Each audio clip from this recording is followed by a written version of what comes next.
Welcome to Power Play. I'm Rick Budd, and these amazing superheroes you see before us are Ulez Gali. B Zelda as Ulez Gali. I mean, it's interchangeable. B has a real name, and it is B, Zelda. Hi, B. And Omar Najam as Beyond Vigor. Caitlin Bruder, who's playing Benny Beckett, and of course the amazing Sam Delev back with us now, playing Cadrax, or Dr. Caden Dialto. Hi, Sam. Hello. We like lost Cadrax, Sam. fully human. We lost Sam to some unfortunate tech problems last week, but they are back. So first, I want to throw out, as usual, special thanks to Jake and Lauren and everybody at QueueTimes. Those people do so much, you have no idea, and it is only because of them that we are able to do this show. So thank you to all those people. And your subs and your bits help support QueueTimes, and your donations to the tip jar help go to the people here on the screen. We call that our Feed the Cast Fund. And to that end, as usual, we have rewards, which are pretty much the same as they always are. At $50, the team gets a point of community determination. They have one banked from last week, I think. At $150, if we get to $150 in-game, our team has a mysterious benefactor who provides them with all kinds of cool little gifts, and we know outside of the game that mysterious benefactor is you, the chat. And this week, the mysterious benefactor can provide the team with a voice stress analyzer, which is +1 to intelligence when detecting lies. Now, I'm going to lay down a thing here. It's kind of big, so it's not like portable. You can't walk around with it everywhere, but if you can get someone to sit down on it like a lie detector, it gives you +1. Or you can get somebody, within its radius. How much strength to pick it up, though? How much strength to pick it up? I don't know, but I will figure that out. Good question, Sam DeLev. And if we get to $250, then of course there's the after credits lore drop, which is a revealing glimpse of some unseen part of our universe. And we got a cool one for this week. So if you can always see those tiers in chat with the command unlocks. And if you can't help us out that way, you can always help us out by liking and commenting on our YouTube videos, or rating our podcast, or sharing our tweets and stuff like that. And now, for a limited time, you can get Power Play merchandise. We got t-shirts and stickers with Caitlin's amazing art on it, and the logo that our buddy Hector Lowe made for us. And those are at the QueueTimes Teespring store, which Jake, I think, will throw the link into chat for. The game we play here is called Icons. It's published by Ad Infinitum. It was created by a guy named Steve Kenson. You can find him on Twitter at @skenson. Very cool dude whose feed is just basically like beating up on Donald Trump 24/7. I don't even know if this guy works. I think he just tweets about how much he hates Trump. The book edition's published by Green Ronin. They've been out of stock. I don't know if it's back, but you can always get it as a PDF.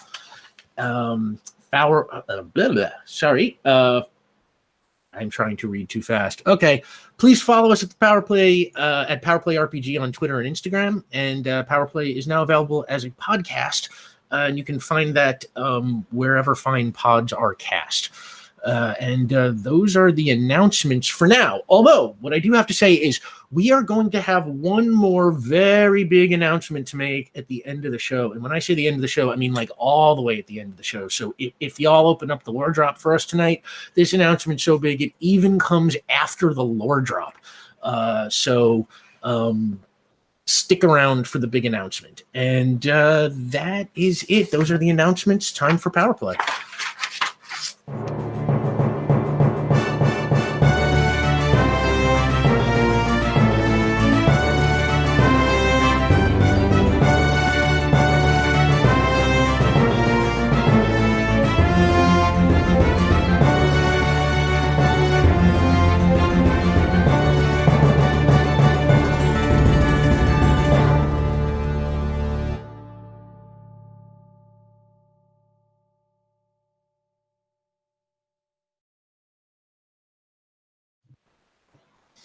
We're back. So yeah, welcome to Power Play. And we just realized that a couple of our cast members here actually got some of those Power Play stickers, which you can see there. Yeah, it's like, oh my God, Caitlin's got one. I think Omar's got one.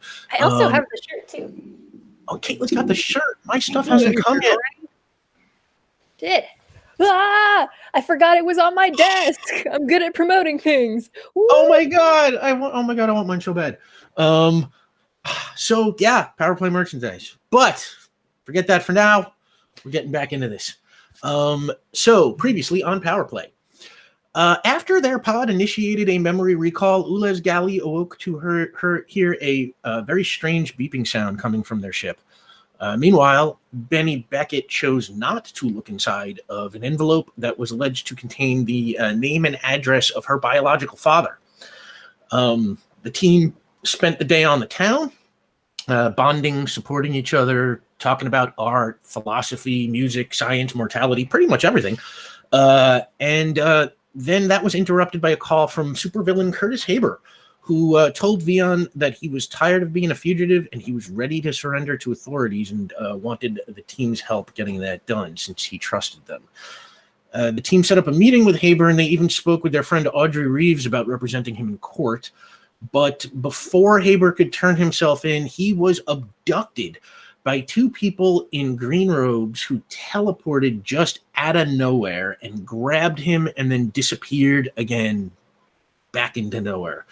And we pick up pretty much right there on the evening of November 9th, 2020. Audrey Reeves, who you called in connection with Curtis Haber's surrender, has come down to Doran Park to meet you, and Kadrax has arrived as well. And Audrey kind of taking in what you told her about what you saw us. Okay, so let me just get this straight. People in green robes teleported or appeared or something out of nowhere, and they grabbed Curtis Haber and then vanished. Do I have all that?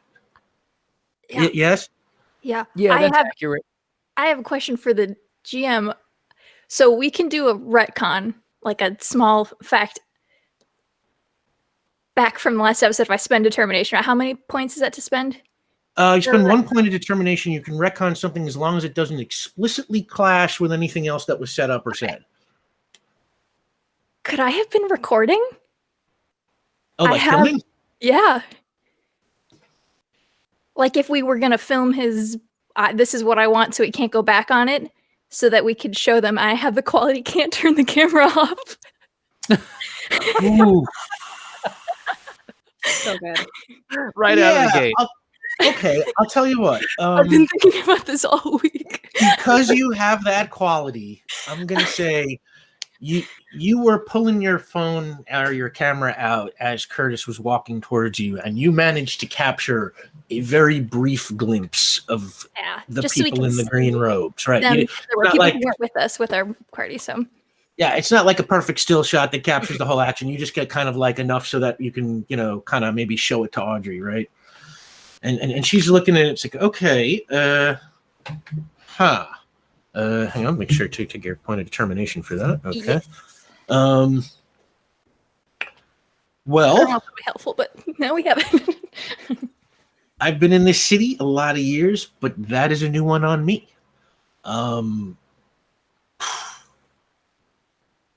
see if I can dig anything up, but I'm a little old to be suiting up quite this often these days, so I think you're probably mostly on your own here. However, I did check out your buddy Detective Leon Neal for you, though. Oh, yeah? And yeah, my source says that he has got an internal affairs file as thick as an encyclopedia. And in a city like Port Ruby, that means somebody really wants to get rid of him, which means he's either very crooked or he's very not. He might be trustworthy. And be careful, but I don't know. That's what I've got for you. Great. I'll keep on it. You let me know if you figure out what happened to Haber or anything along the lines of those guys in the green robes. And for God's sake, consider getting yourself some masks or something. And then she looks over to Ula's. Nice cape, though. Thank you. She smiles at Ula's and then departs. She noticed my cape. Yeah, she really liked it. Very inspired. So is there anything else you'd like to do here at the park or, fallout from this incident right now? We didn't get the chance to look at it. It's like ended right after the last episode ended right after he left. So I think Vion tried to scan the ground to see if he could that's right. find, but he was unable to find a spot that really gave him a reading. That's right. That's right. I mean, do we I have want nothing left. Yeah. Okay. I mean, not having been there, but having video recording and access to the site itself, I want to at least do a cursory walkthrough of the exact area where it happened. See, like, this is my one opportunity to see the site firsthand for myself. I'm of course going to look around, informed by the video. Why don't you roll and make, let's call it, it's an investigation, make an intellect roll. Absolutely. That's 5 plus 6. Yes, 11. 11. All right. Well, I also got a 6. So what I'll say is that you walk around and you kind of get your angles and take everything in. You don't notice anything new, but you feel like you've got your bearings on what went down. Or at least you now know as much as the rest do.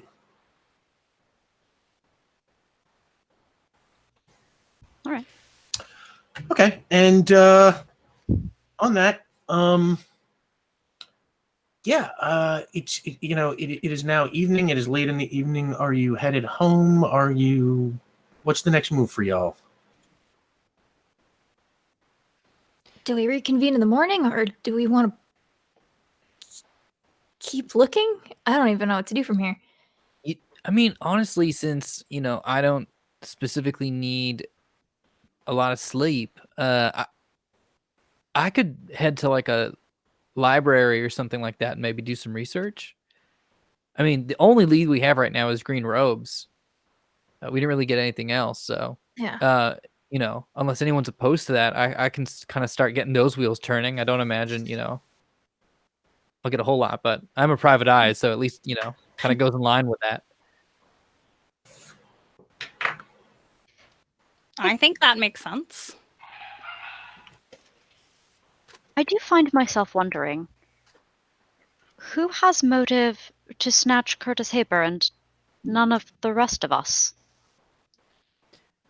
Most of the people who know about Curtis also know about us. Right. And yet we're only interested in him. And it was right before he wanted to turn himself in? Does someone not want him to do that? Or was that coincidence that it was right then and there? Oh, were we believing that he intended that truthfully? He seems pretty, yeah. That was the reading I got. How about you, Ulez? Yeah, his heart rate was very high, but I think that seems to be normal for him. He is a man that is constantly stressed. Yeah.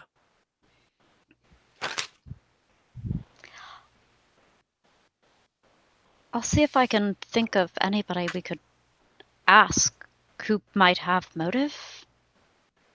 Yeah.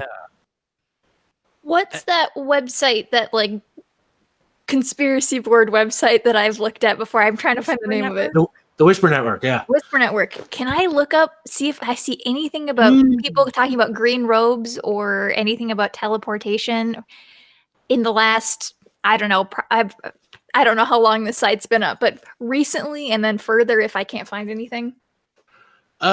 Sure.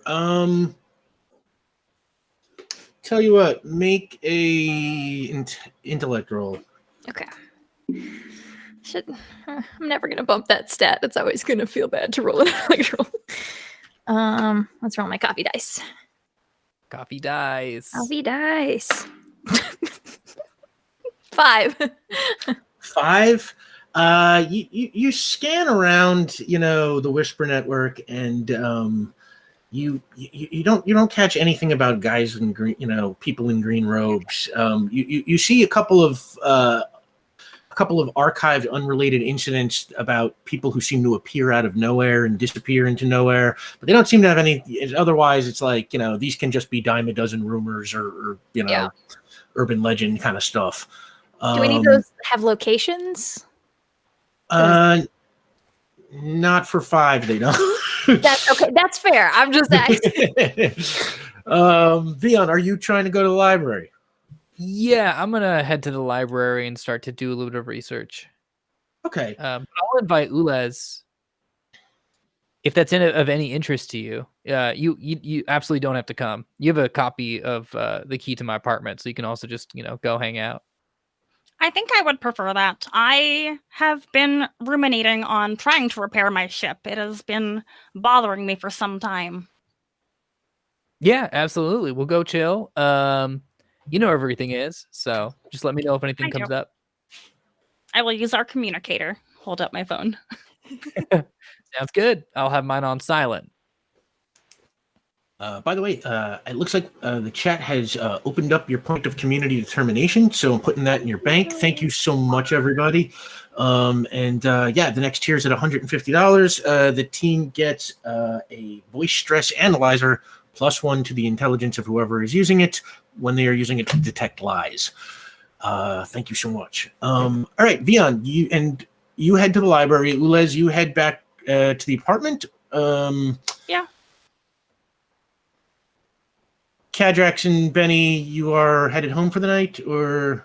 I am unfortunately human, and it would probably be detrimental if I stayed up all night, so I will go be human and take a human sleep.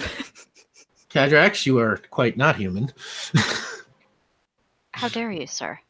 I returned to the hospital, untired by petty circadian rhythms, nonetheless. Yeah. While being extremely human, extraordinary. Notably, I think if I have a spare moment, I might just go back and give Curtis Haber's see if Curtis Haber was ever checked in under his own name in the hospital, just to see if I could drum up any other leads for someone who might have motive by way of having put him there. We don't know very much about the man other than, well, a few people I can't really ask right now. Fair enough. Okay, so let's go through all that. Benny, you hop on the subway and you are headed home to Factory. I would like to send that, before I forget, that video clip or whatever, like if it's like a 3-second clip, so everyone has it. If everyone's doing their own research, I want to make sure I give everybody that. So I want to make sure I say that. Sorry, continue. Yeah, absolutely. You are all credited with having the photo, and you jump on the subway to head back home to Warehouse City. Cadrax, you go to the hospital, and what I'll say is, as you are walking into the hospital, one thing you notice immediately is there seems to be now some huge construction project going on in garage number 2.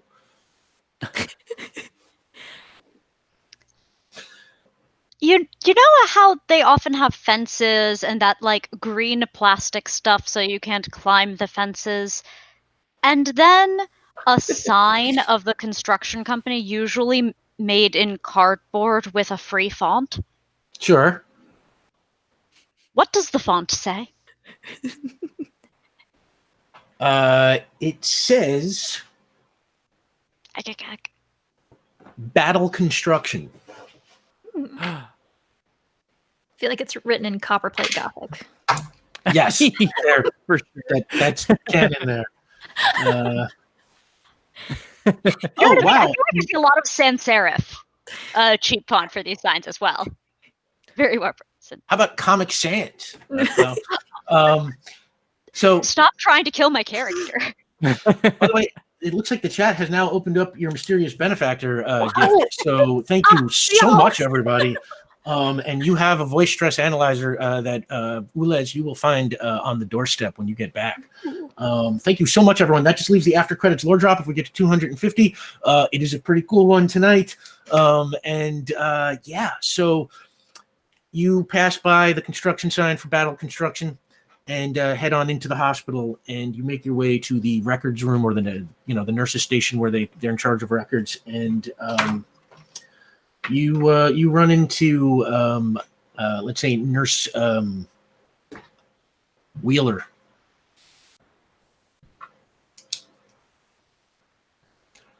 Dr. D'Alto, can I help you? I was hoping to look through the patient records, but I'm going to look very quickly to see her coffee status. Like, is the mug full? Is the mug empty? Like, before I even interact with this nurse on any asking a favor level, surroundings. What can you do for the nurse? Make an intellect roll. Oh, thank you, Di. That's a 12. Okay, so you look around, you don't see any coffee cups, but you do see a garbage can nearby, and in the garbage can, you can see what looks like a full sandwich that's just been like thrown in there.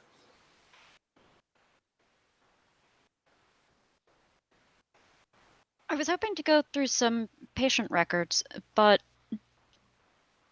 how are you doing? Did your lunch not agree? Can I get you something?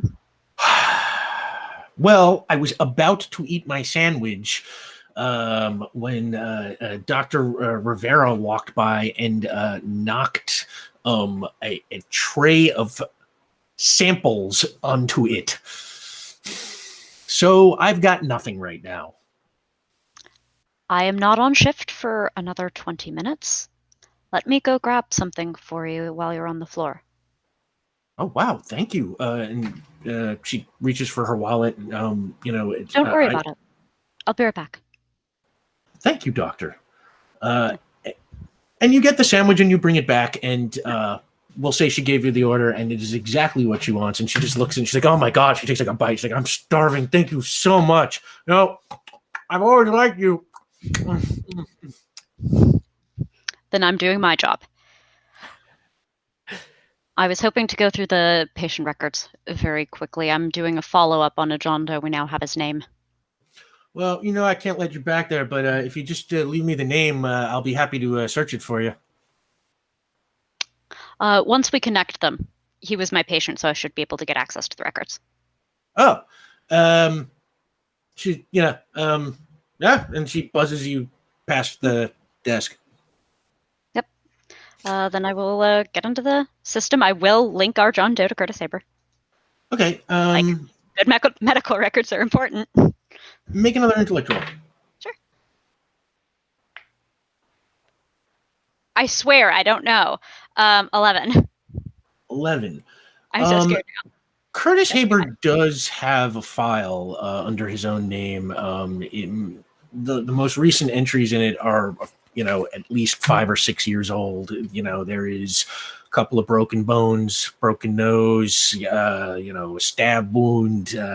Clearly, the kind of injuries you might expect an organized crime bruiser to accrue just in the line of his job.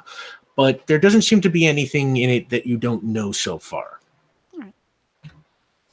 And with that, Ulez, you arrive back at Dion's apartment, and you find a package from your mysterious benefactor that has a voice stress analyzer in it. And oh my God, I think, holy God, the third goal is open. Thank you so much, everybody. Wow. Oh my God. I'm so excited. This is a good large drop too. I really want to do this one. Thank you so much, everyone. So yeah, Ulez, you show up, and anything you want to do while you're home right now? I mean, much like Vian always does when he finds those packages, just down the hallway. Thank you. And then I'll bring it inside and throw it on the couch. And I'm gonna go through the routine as I've always done. So I'm gonna start making some coffee. Not do anything with it. I just enjoy making it. Spritz some of the plants. And then I want to, Ulez is going to go into Dion's bathroom What kind? Like, do you have like a large mirror? Like, what's your like the cabinet mirror? What's your setup, Beyond? I left my corporeal life behind in many ways, but I think Ghost Vion still has a decent amount of vanity, so I would say that there's a good mirror, like a nice wide mirror. Yeah, there's a mirror, and then maybe because Vion, I'm just basing this off of myself. I think that he has also lined it with like a nice light around the mirror, so it's just like very complimentary. Perfect. And so they'll step inside and kind of take a second to like look at their own reflection for a little bit. And if there's one thing that poor Ulez has listened to and heard time and time and time and time again is, why do you look like that? What are you going to a convention? And then insert references that they just don't get. So while standing in front of the mirror, they're going to remove their visor, which will show like underneath, like they have eyes. And I'm going to base it very, very similarly. You can see like circuits around their eyes. There's just like white rings that go all the way around. And then instead of a black, there's just like this bright white light, kind of similar to what they have in their hand. But they're going to leave the visor from their helmet on the counter and then walk away and go to the warehouse. Yeah. Oh my God. And you head out of the house, and as you walk down the street, it is late at night. There aren't a lot of people out, and it's dark, and and it's night in the city. So it's like kind of as you pass by people, it's like not as many people seem to notice. And some of the ones that do, it's like you get a couple of like, hey, love the look. And then you get a couple of like weird looks, and it's a little different now. You connect with people's eyes a little bit more since you don't have that visor. They can see your eyes, and there's now a different feeling to it as those eyes connect with your own as they go by, and they see a little bit more of the person there. You make your way to Carpa Storage in Yard Hill, and I will say, Sandy let you know, sent you a text which storage locker your pod is in, and you had to go work on your pod a little bit. I hug it first. Very important. Oh, you hugged the pod, and as you hug the pod, you can hear that weird little fast that kind of complex high speed beeping is still coming from inside, and as you go to work on it, Theon, you arrive at the library. And I'm gonna say I'm just gonna narrate you through. You walk into the library and find your way to the research section. And tell you what, let's make an intellect roll to see how your research goes on. Ooh. Okay. Let's see here. Oh wow, yeah, that's right. I forgot I boosted up my intellect a whole bunch in season 1. Yes, you did. Yeah. 9. Actually, can I add on top of that investigator? Yeah, absolutely. Of course. Yeah. Okay. That's a 10. 10. All right. So that's a major success. And you don't find a lot, but you do find, you spend some time searching, and then there's like a research librarian. There's a weirdo research librarian, named, Peter Alameda, and he's the night shift guy, and he just he gets super excited about anything anybody asks him for, and he spends the time just being like, oh, maybe something in this and maybe something in that, and he just keeps pulling books down, and eventually he finds you something. It is a very fleeting reference, but he finds you a fleeting reference to a mysterious order called the Solidarity of Man, and there is a record of them having burned over 70 people accused of witchcraft in pre-colonial Port Ruby. And his records in, this brief paragraph sort of just mentions that all records of them reports of them seem to end by 1772. So Solidarity of Man is what you get. SOLIDARY of MAN, man. Yeah. And that was and the librarian's name is Peter. Is that right? Yeah. You can call me Pete. Oh well, thank you, Pete. I'm Vion. Nice to meet you. Thank you very much for this. Oh, but this is what I do. Are you just into topics in general, or it's sort of like the unknown and paranormal and occult? Does that interest you specifically? Oh, well, everything interests me specifically. It's just for me, it's about the research. I am a research artist. It is about knowing where to look and feeling in tune with the books. That, Pete, that's amazing. I really like that. I'm a private investigator, and I often kind of look into cases to help people specifically. That's fantastic. Do you like Raymond Chandler or Stanley Gardner or Agatha Christie? What are you into? If you want to sit down and grab a cup of coffee and talk about Agatha Christie, it's going to take us a couple hours. Let me tell you that. Let me put it that way. All right. By the picking of my thumbs, I probably have it memorized. All right. So listen. And he gives you a business card. He's like, you just call me anytime. It's like, I work the night shift, so I'm available for lunches and coffees and anything during the day. Breakfasts, brunch. Pete, I just got to say, you just made my night. This is great, man. I really appreciate this. This is great. I'm so glad I met you, Pete. I'm so glad I met you, Vion. And he, kind of gives you a hearty handshake. All right. Well, yeah, we will be in touch. I'll talk to you very soon. You have a great rest of your night. You too, friend. And he kind of gives you a big hearty wave. And let's see. Now, let's say that ends the night. But Ulez, you've spent the entire evening at Sandy Carpa's facility working on the pod. And about, 6 or 7 a.m. the next morning, Sandy himself kind of wanders in. He's like, hey, what are you doing here so early? Greetings. Oh, I have not left. Huh. Well, I was about to head back to the apartment so that we could do some crayon drawing. Yes. This box is down to its stubs. You want to help me finish them off? Yes, please. I would love to make coffee as well. And then you stop because in your head something clicks. Something about what he said, where he said, "You want to help me?" It kind of jars something in your head, and so you've been trying to figure out that beeping sound now for like 3 weeks, and you rolled, and based on that result, Sandy's words kind of trigger a memory for you. Now, all the memories you've recovered so far have been from very early in your life, so this one is very strange, as it seems to be from fairly recently, and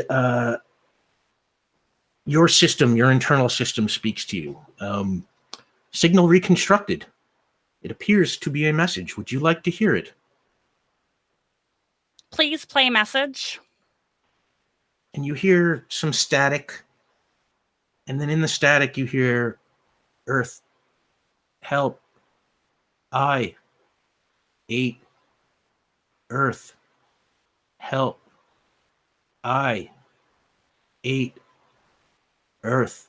And between each of those words, there's kind of static and little jumps and stuff. Definitely missing part of the message. But that's what you can hear of it. And then suddenly, when it stops, you have heard this before, and it all comes back to you. This is why you came to Earth. You received a garbled SOS, and you came here to save somebody.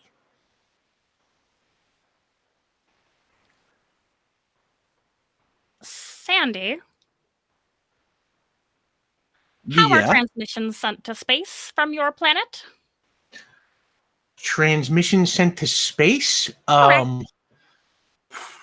It's not really my department. If you need to know something about watercolors, I can help you out. We could paint like an antenna that sends things to space, but that's pretty much where my expertise ends. I got to admit, science, not my thing. My mom was into astrology a little. Sandy? Yeah. And Ulysses is going to put their hand on Sandy's shoulder. I must break our plans this morning. I apologize. However, I think I have determined why I'm here. Why are you here?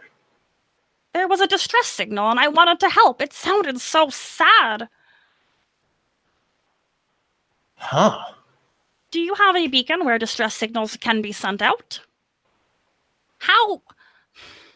And let's all take a look around at just like the primitive technology just all around them. How do you travel in space often? I mean, I don't. Humans have been to space. There's NASA, which I think is in, I don't know, Houston or something. They send up rockets and shuttles and stuff. And I mean, I don't know. Not really. Like I said, not really a science guy. Could I speak to this NASA? May you communicate with them? And I'm going to pull out my phone. Probably not. I can give you. We can maybe go try and look up at a public information number or something. But I don't know anybody there. NASA is not one entity. NASA is many. I honestly don't know. This sounds like a job for your friend Vion. Maybe we should go find him now. Please, will you bring me back? And he does. And as you were on the way back, your system starts dredging up. I tell you what, make an intellect roll. Yeah. I mean, I'm good at this. Oopsies. That wasn't a good roll, though. 7. 7 total? Total. Do you want to... All right. Do you want to spend a point of determination to try and make a second effort at that? I think so. I think I would like that. I didn't keep track of how many I have. You are topped out right now. You got 3 as far as, at least on my count. So okay. Because new season we got... Yep. Yeah. Everybody's reset at the beginning of the season. Yeah. Awesome. Okay, I'm going to use that point of determination. I'm learning still. I'm getting there. Yeah, no, sometimes I help out to remind people that they got that option. You can always spend a point of determination to make a second effort at something.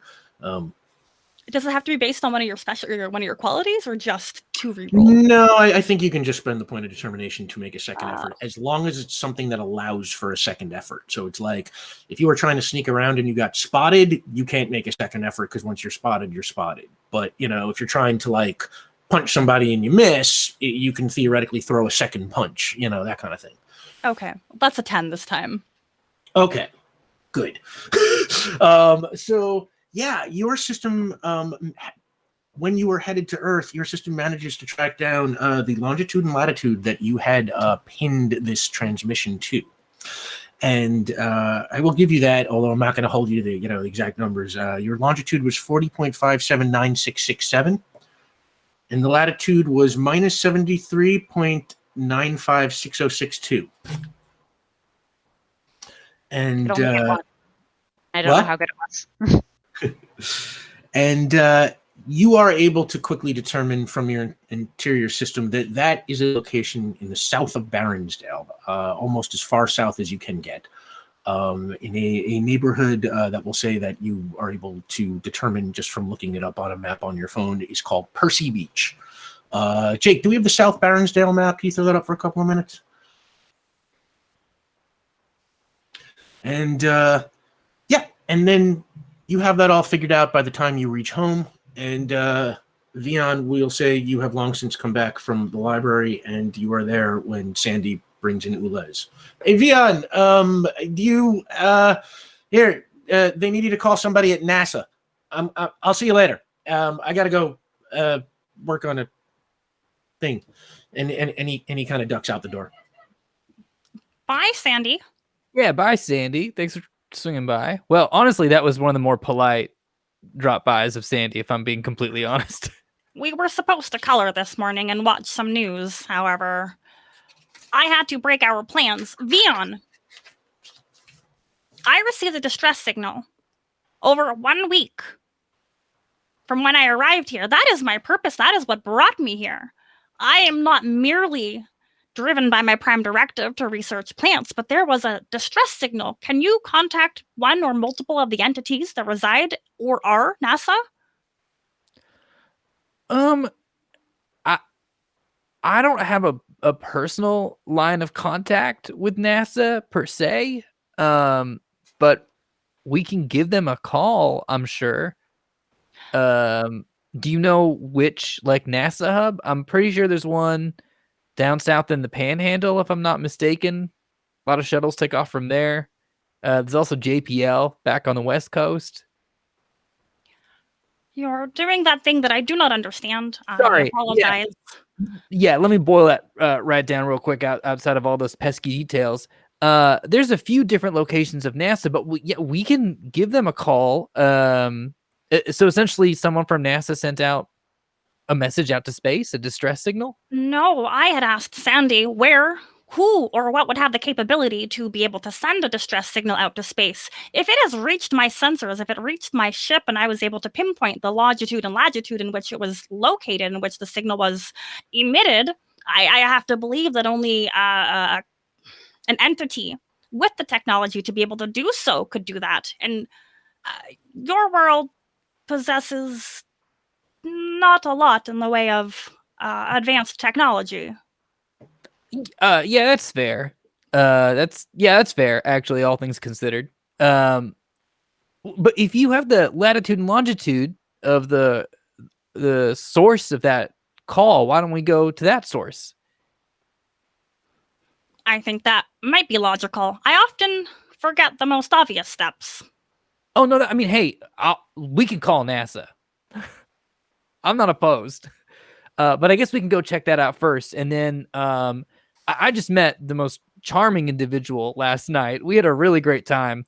And honestly, I think that if we have to find any information about contacting NASA, I'm throwing it to Pete. Any opportunity I have to throw something to Pete, I'm doing it. That kid's great. I just love that kind of attitude.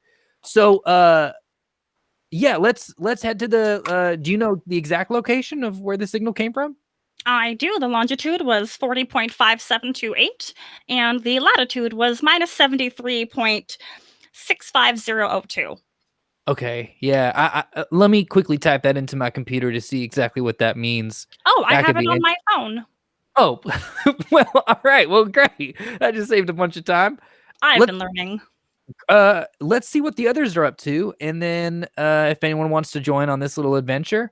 And if it's just you and me, then it's just one of our typical Ulez, Vion outings. So I must say, I do not want to detract from the Curtis Haber. I understand the threat that he might pose to a lot of your people. However, I would really love to determine this.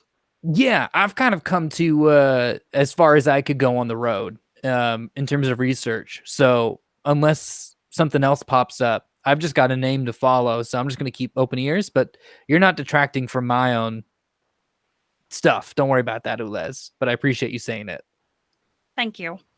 Yeah, let's call Benny and put her on speakerphone. Yeah. Do I have work today? Let's just say that you're involved. You letting Dino be involved in your power hunt has made him very pliable when it comes to you taking time off. You know, he doesn't want to get on your bad side because he wants to stay in the loop. All right. I do need to pay rent. However, I will, if I am doing okay still on days of work I've skipped this month. I'll hop out with my friends. And okay. Great. Well, let's go ahead and page Dr. Dialto and see if they're interested. And then we call the doc and put them on speakerphone. Yeah, Doc, you're at the hospital. You get paged, and they put you on the phone with Vion. I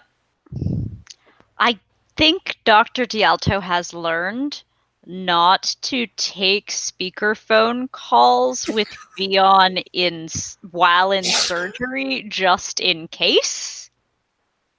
Like, this is not a secure method of communications. And now that we're doing operations together, communication security is a factor that I must be mindful of. So if I'm not currently doing a procedure, I will take this call. Otherwise, Let's say you're I finished my job work. Let's say you're coming out of a procedure to keep things simple for right now. Perfect. And, Love it. I'm doing paperwork. Great. Amazing. So much paperwork. Yes. Hey, good morning, Doc. How's it going? Going well. Great. Ulez is here as well. Hello. Hello, Ulez. How was your morning? Fabulous. I have news, but I will let Vion speak first. Oh, yeah. Well, all I was going to say was that Ulez has some news, and then I was going to throw it back to you, Ulez. Thank you. Thank I you for have the news. why don't we consider the news relayed so that we don't have to just keep repeating it over? Yeah.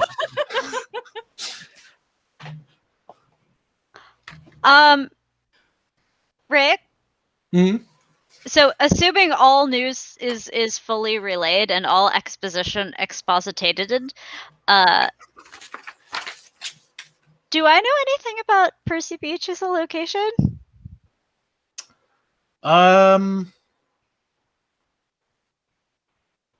No. Okay, cool. Cool. Awesome. All right.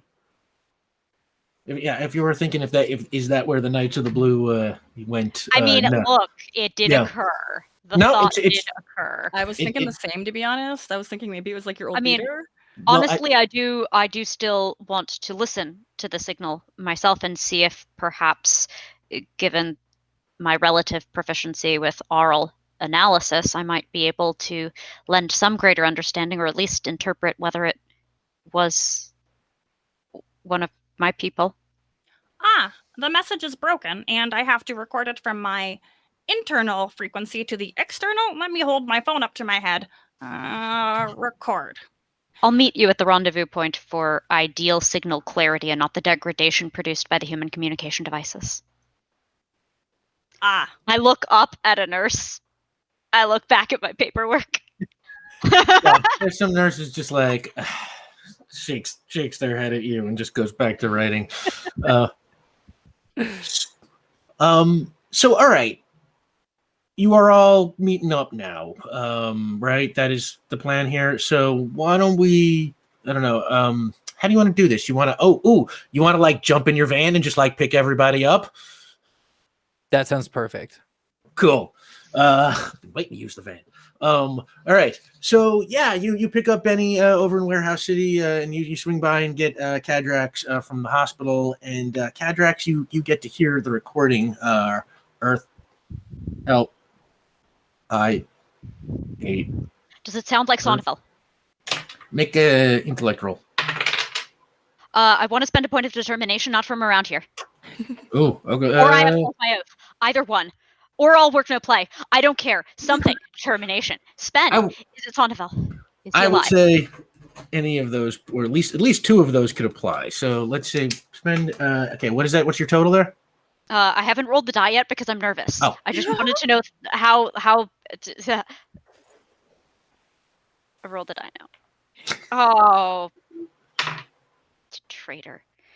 2 on the dice plus 2 from determination plus 6 from intellect, so 10. For Sonneville? You do not recognize the voice, but it doesn't sound like Sonneville. It's very garbled. There's a lot of static. The transmission is, broken up. Also, Ulez, I will say, I'll just add this into the information you got from your system. You know that you got this obviously before you came to Earth.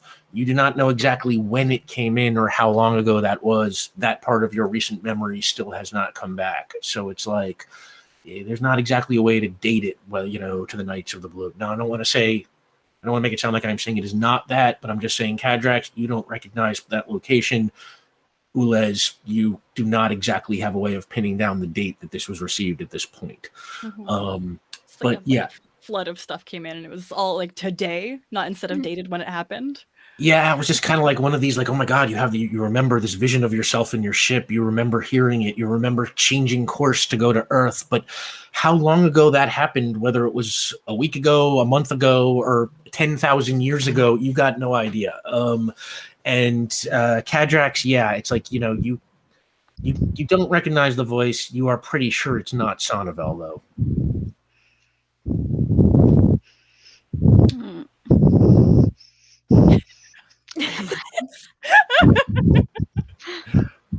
So, are you now headed to this site, the longitude and latitude, or is there anything else you want to do first? Or I would just like to add really quickly before we get too far that we did take the lie detector, the vocal lie detector, in the van. Okay, Sure. Because it's big, so it can stay in the van. Yeah, it can definitely be in the van, sure. And it's like, it's not like too heavy to carry. It's like a photocopy machine, but it's, let's think of like a record player or something. Let's assign it weight of 3 or something like that, heavy sack. And perfect. Okay. And yeah, you head down. You're driving your van down the freeway. It's early in the morning, just a little bit after probably rush hour, so you're able to make good time. And yeah, that's the first time you've really been able to open up the van. Who's driving? I can. Or you guys picked you picked everybody up. I think you had it first. So if one of you want to be driving, that's fine too. Yeah, I'm gonna say, and I might not share this with everybody, but because of a recent phone call I received that might start to put my legal documentation in jeopardy. I'm gonna go ahead and just hand the keys off to Benny. Okay. As soon as we pick you up. Yeah, she won't question it. She'll take them. Okay, and you drive to Percy Beach. It is, like I said, way south. You saw on the map, and when you get there, you park the van as close as you can to the coordinates without leaving the road. The neighborhood is not what it sounds like. Percy Beach is not a very nice place. There's no boardwalk or sand or beach or anything like that. It's actually a heavily industrial area. And there are all sorts of factories and warehouses, which many of which look closed or abandoned. This is, being this far south now, it is way south of public transportation. This is, was probably once a thriving area, but now is, it's kind of a derelict part of town.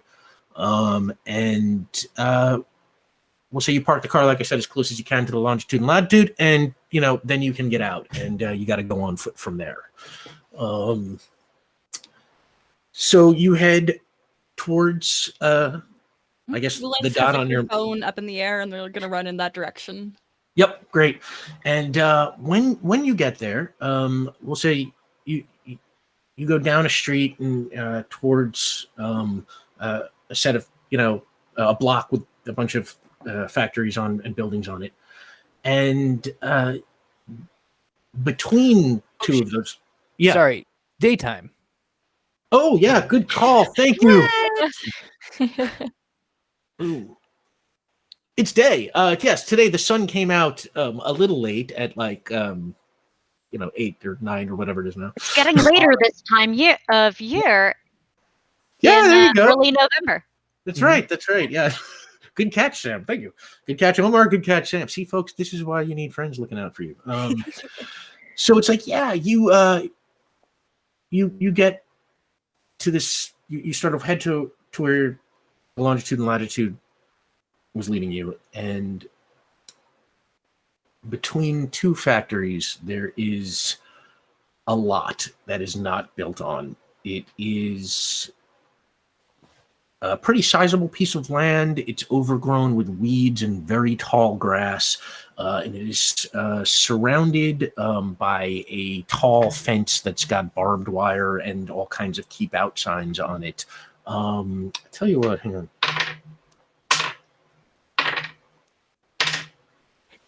Okay. I think all of you can probably see immediately that this fence looks relatively new compared to everything else in the neighborhood. Everything else is rusty and old, and this is like, it looks like a new shiny metal fence. And the barbed wire looks shiny and metal, and the keep out signs don't have any kind of identification sign. There are no company names or anything like that. You can also see, in the weeds and grass through the fence, that there's a lot of garbage on this lot. It looks like, it's been used as some kind of neighborhood dumping ground. There's like an old burned out shell of a car in one corner, and it's pretty nasty in there. This is where the signal came from, Ules? Yes, it is. And I would like to run just like right to the fence and like kind of like stick my fingers between the chain link fence. Hello, we are here to help you. Ules, I know. You'd grab the fence, and instantaneously a huge electrical jolt knocks you back. You don't get a chance to save against that because it's like a surprise attack kind of. So I'm going to say that costs you right there 3 stamina. Okay. Ooh. And the three of you see Ules like grab the fence and go, ha! And then just like sort of fly back, and what happened. Yeah, I rushed over. Ules, are you all right? Oh my word. Oh, a lot of my sensors are signaling things. I'm okay. There's like maybe like a little bit of smoke coming out of like one of their ears. I think I am well. Oh, that was terrifying. Why is it trapped? Someone wants to keep people out, I guess. But how can you help? Yeah, let me give this an old college try. And I'd like to ghost. Okay, you can ghost, but the fence is steel. Damn. And you cannot quite pass through it. Okay, well, old college try. All right. If I look around the fence, given that we now know, unfortunately, that it is electrified, we may infer the existence of a generator somewhere along or connected to the fencing. If we disable that by force, then it's a simple matter of entering through a steel fence, which Benny has on previous occasion demonstrated ample proficiency with. But first, Ules, do you require a transfer of stamina? Are you all right? I will be okay. Thank you. I might just hang back a little bit more. I understand. If your assessment changes at any point, please let me know. We thank you. And I'll help them up. Make an intellect roll. See if we can search you up a connection to a generator. All right. 8. 8. Yeah, okay. You are able to follow the fence along, and then sort of discreetly next to one of those factories that abut it, you can see a thick, heavy cable that is just buried in the ground that appears to be on this side of the property line. If I sonar ping, what do I find under the ground?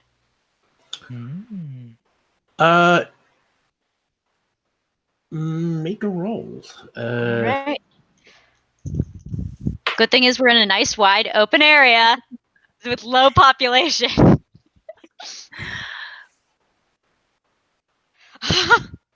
did I even say that with my words? What's wrong with me? Oh no. Odai? It's been a while. It's been so well behaved, and then I thought of it for a moment, and then it was like, boom, pops off. Okay. Okay. But the roll is 11. An 11. Okay. So yeah. You ping the lot. You see that this cable wraps around the fence. The fence goes to about 2 feet under the ground, and as far as your ping, it seems to follow the property around that deep. You you know, underneath you can detect sewer tunnels, you know, down there or something like it. And but your die goes off. So as you get that ping comes back to you, the whole lot starts to shake, earthquake style, a little bit.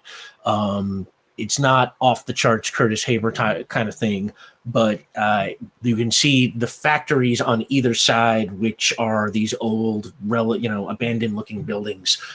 Parts of them, you know, a piece of the roof breaks off of one of them. Some of the bricks like fall back into this lot, and like the structures just kind of like wobble a little bit, and then it all kind of stops. Sorry. It's okay. Sorry. That's all right. What you see, Doc? They'll recount. I think Benny in particular might have an empathetic like vibe off of Cadrax in that moment. Yep. They're just a little shaky. À la voix. So that wire right there is the main wire leading to running the electric fence. Is that correct? Oh, we have lost B. That is a frozen picture. Okay. You are examining the fence, which you can talk about as much as you like while I text with B for a moment. I'm sorry about this, folks. Sometimes we need to play defense. I'm good at that. Oh. I heard now that. A different thing happened. Oh, now what happened? I'm innocent. They dropped out of the meeting. Opportunities for Sam. Gotcha. I think. Yeah. Is this like a power supply line? Do you think, Doc? I would infer such. It produces electricity to the fence. So it could be a bundled cable, but I couldn't imagine what one might bundle to it other than electricity. I think it might be a... Oh, sorry. Go ahead, Benny. I was say, if this is about someone's ship that fell here, was this fence always here, or did it go up afterwards? Is there someone? I mean, they had. What's it be? They had Ulaz's ship in an underground laboratory. I mean, I don't know how new this fence looks, but if we can see the site, we can see the age of things on it. If we can just get inside, and Cadrax puts up their hand like they're gonna blast, and then stuffs it back in their coat pocket and takes a quick walk around, just like a 5 step by step circle. Okay. One quick question, Doc. Did it look like this wire was... Welcome back, B. Hello. Hi, we've amped. Do we That's have more B? Dalen's thing, but we paused. Yeah. B? Okay, and B is on screen too. Cool, awesome. All right, so I'm sorry, I was doing 12 things there. What are we doing right now? The main question, Doc, is did you see this wire leading to anywhere else other than the fence? I don't want to, cut if for any reason this is a vital electricity line. I don't want to mess with it. But if it's only to the fence, I might have an idea. I will say that, yeah, your ping just has it wrapped around the fence as far as you can tell. Which is consistent with something fairly new that would have had to have an independent power supply put in later. Yep. By okay. An electrician. I sit on that for later. There's a bunch of like scrap and stuff around. Is that right, Rick? Yeah. Okay, great. I'm gonna walk over and pick up the least tetanusy looking scrap I can find. Okay. And I'm gonna pick it up and I'm gonna ghost it. Okay. And then I'm gonna walk over to the main line and then put it through and ghost the piece of metal. Or it doesn't really matter. Actually, I would prefer it to be wood. all things considered. If I can find a piece of wood, I would prefer that. Sure. And then, yeah, there's easily wood. Okay, great. So yeah, I'm gonna ghost the piece of wood, and then I'm gonna go ahead and push it through the wire, and then just take a step back and let it corporealize. I mean, that's awesome, and you don't have to roll to do any of that because of the way your power works. And yeah, all of a sudden, it's like you push it through, and then you let go, and it corporealizes. And I mean, you have accomplished what you want. Now, there's no visual signs of whether or not it worked because you can't see electricity, obviously. But we can hear it sometimes. True, it hums. Okay, Ulez, because you have very high awareness, you can hear that the hum went off. I can hear the electricity. And it has stopped. Great. Well, look at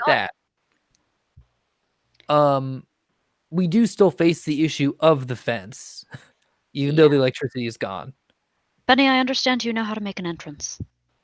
That I do. How new does this fence look?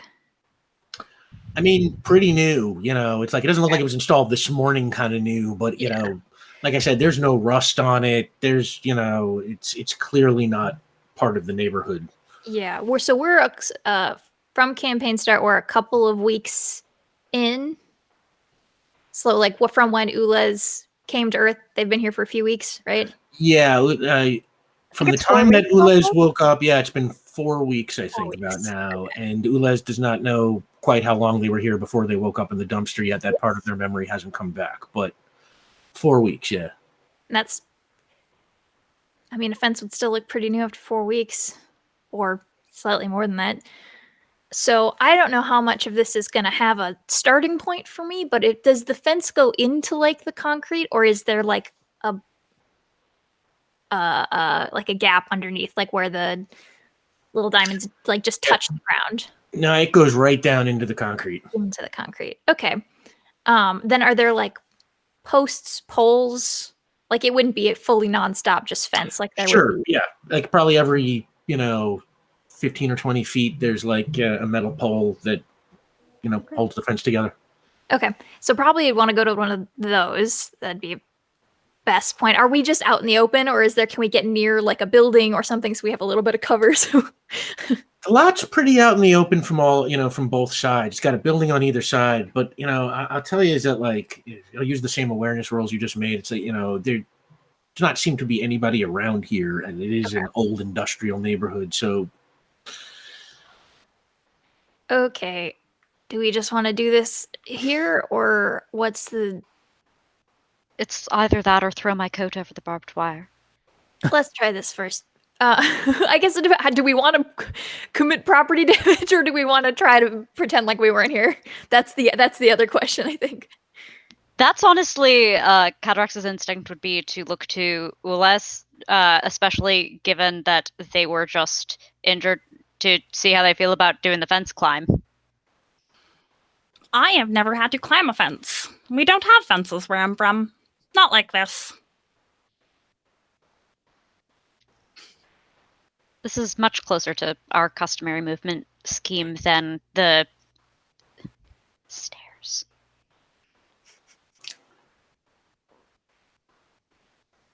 So you want to try climbing?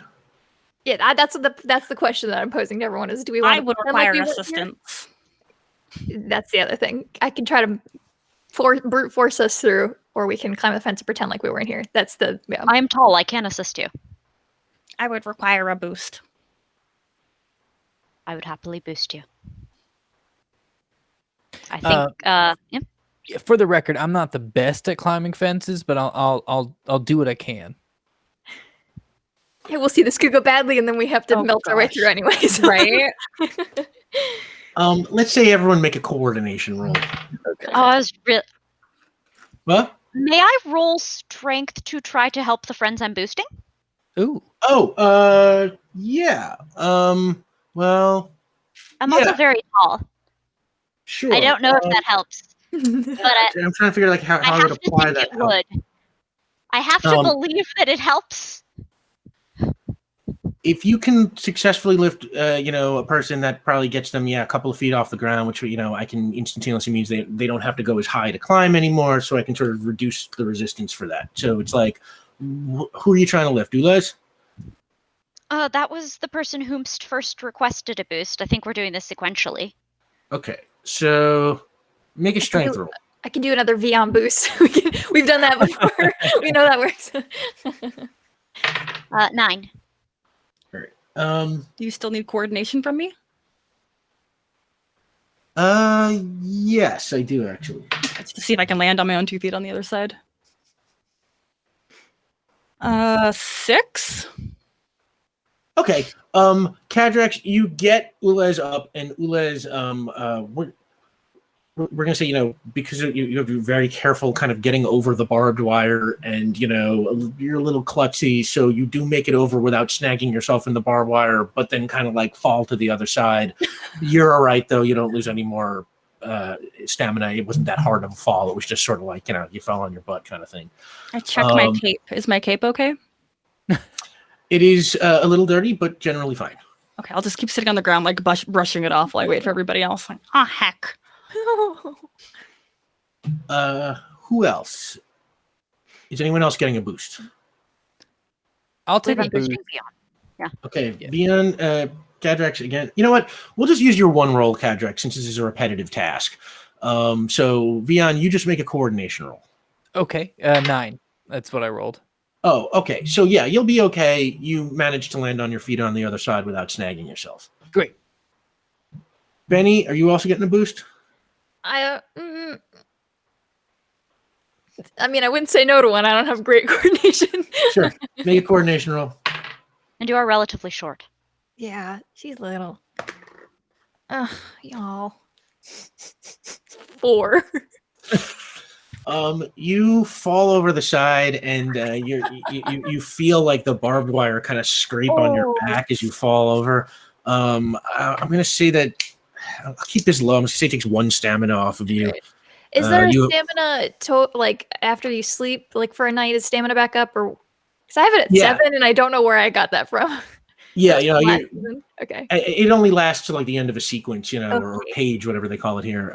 So it's like, if you've all came this morning from fresh rest, you are all back to top stamina. Okay, cool. So, Cadrax, that just leaves you. All right. This isn't strictly necessary, but I think Cadrax wants to try it because they haven't done it since they've been here. Like, all bipedal and weird. So they're going to back up, run, and blast to boost themselves over. Oh, wow. Going to spend a point of determination so that I can ability thing. All right. Roll your control power. Mm-hmm. That's an 11. It's an 11. Okay. Oh, I need to roll. It goes off. What I is overdo it? I super overdo it. Oh, my die goes off. Oh, your die goes off. Oh, it also goes off. Okay. Yeah, you blast yourself over. You're a little out of power, and the ground shakes again, and like those buildings wobble more, and bricks fall down and stuff, and the three of you just feel the whole earth move under your feet as Cadrax kind of lands a little bit sloppily on the other side of the fence, but you are okay. Oh my. Okay. All right. Yeah, is everyone Benny, you okay? Yeah, I'm good.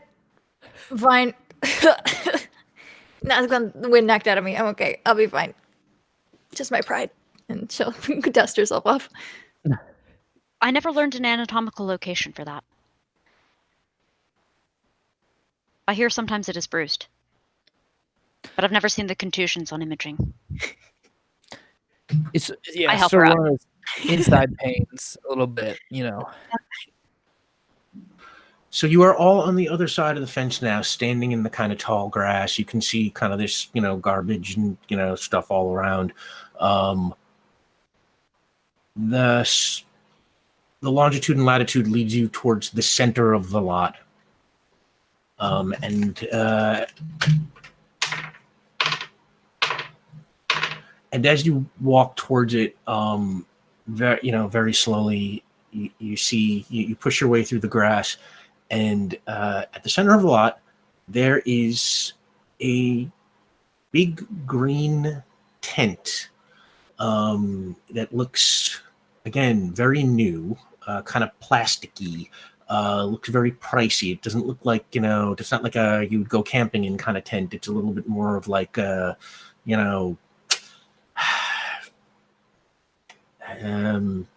you'd expect to see. It's got prefab building kind of vibe. Yes, prefab building kind of vibe. Thank you. That's what I was looking for. Kind of a thick plastic. Yep. Wall. Yeah. Yep. And you can't quite see through the wall. It's not translucent plastic, but you can see that it has a door that's got a lock on it. Well, dang, I guess this is the end of the road. I guess we'll just turn back around and climb over the fence again. Are we not going to knock?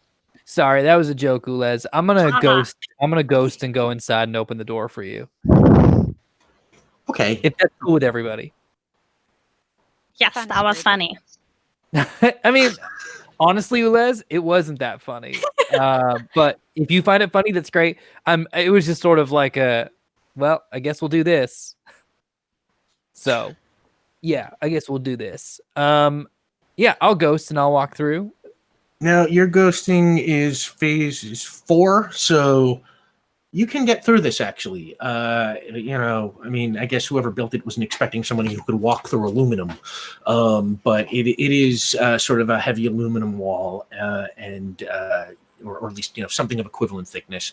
And you pass through onto the inside. And as soon as you walk in, what you see is, there is ground in front of you. It's just dirt.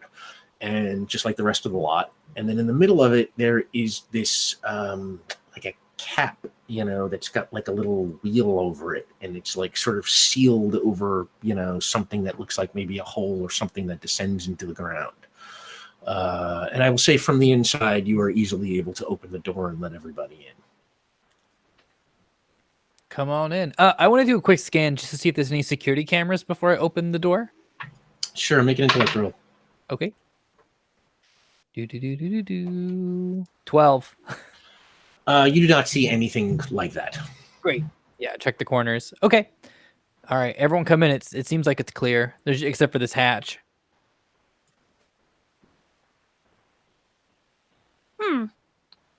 That is a unusual place to put a hatch. Consistent, though, with what I sensed underground. Ah. Should we open it? I would enjoy that.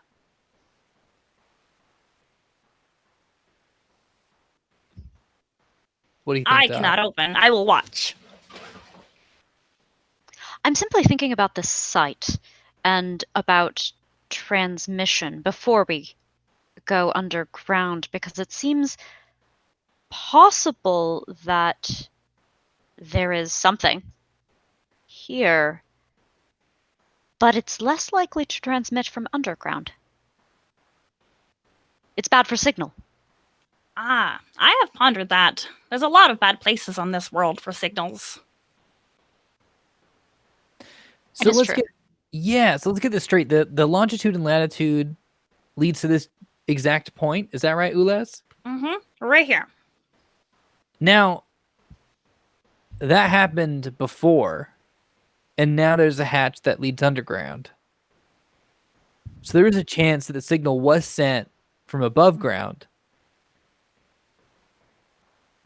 and then that, whatever it was carried down below or dismantled. How does the hatch look in age compared to the fence? Oh. And the site itself? Like the fence and the tent, it looks new. It looks like it was probably, you would guess, installed, with the tent around it. So we might infer the possibility that even if the signal transmission came from above ground, the absence of the equipment on site might mean that whoever it was who broadcast the signal might yet have moved it below ground, and therefore our answers yet again yielded by the hatch. I hope they are okay. Me too. I say let's open it and climb down and find out. Who wants to try and open it? Benny, which one of us? Is this? I actually imagine both of us go forward at the same time and then stop. You're like, oh, after you. All right. Cadrax, make a strength roll. Oh, yeah, I'm changing die. Really? Arya, I'm also changing die. That's a 7. Okay, well, okay. Because of my crap roll, you find it surprisingly easy as you twist, and there's kind of a rush of air. It's not, not like a huge airtight kind of thing, but just like as if, it's been sealed a while. And you unscrew that little, wheel on the top, and then you are able to pull the hatch open, and it sort of just falls, leaving what you now, what you now see is it looks like a drain, and that it looks like whatever, there was supposed to be some grate or something that's, not there, and it just kind of descends down into the darkness. I would like to step towards Benny and Cadrax, who are looking down into the darkness, and then without even saying anything, can I use my light power from my hands just to blast a beam of light all the way down? Yeah, absolutely. I'm not even gonna make you roll for that because Okay. you're not under tense Duress. conditions right now. Yeah.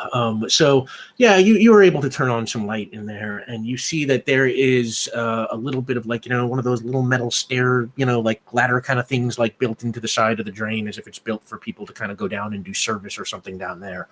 And it descends to a pipe, and you can see straight beneath you what looks like kind of a dirty, nasty floor, but it doesn't look like you don't see any sewage or anything down there, or there's no moving water. It just kind of looks like like a dry ground. Are these considered secret tunnels? Maybe. I mean, someone's trying to keep people out. Yeah. Or are they a part of your network of underground tunnels? This is disconnected from the primary underground network in this area, so far as I can tell, seeing as it doesn't appear to be wide enough for a train full of disgruntled humans to move through it. Yeah, that's a fair assessment. I would like to descend and further investigate. All right, are you all going down? Yeah, yeah. I guess so. Yeah. All right. We're following the signal. And as you all descend into the dark hole, we're going to take a break, and we'll see everyone in 10 minutes.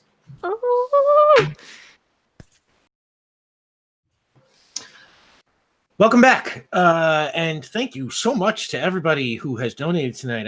We're up to $325. We're so incredibly grateful. Thank you to everyone who has kicked in. And when we left off, the team was descending down into this drain that was in the middle of this overgrown lot. And when you get to the bottom, you find yourself standing in a kind of dark tunnel that seems to branch in 3 directions. Like you're standing kind of in the, at the top of a T. Like one tunnel goes off to your left, one tunnel goes off to your right, and one tunnel goes ahead of you.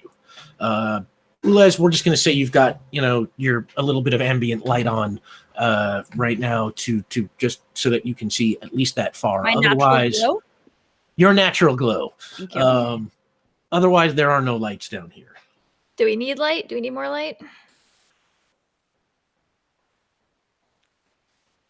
I can see just fine. It is reliant on the sources of light that I have provided for you. Can you three see okay? Yeah. Can we? Or would we benefit from more light?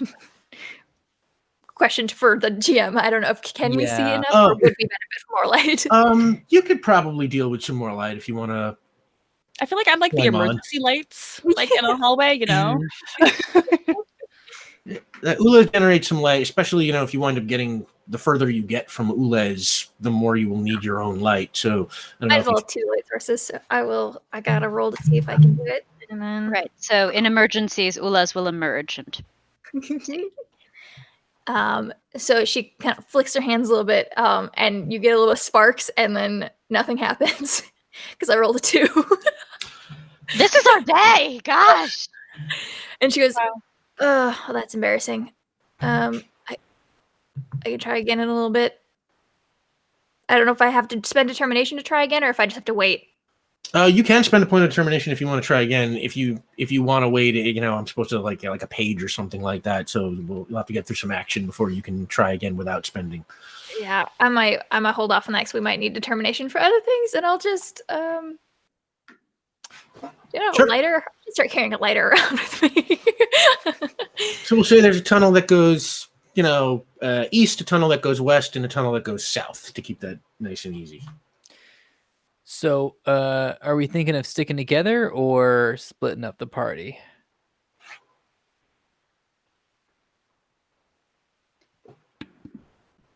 I Do we know believe given do we know what we're looking for? No. Okay. Yeah. Someone or something or many things that require my assistance. They called to me from my ship. They were able to contact me that way. They must possess some great technology. They have to be around here.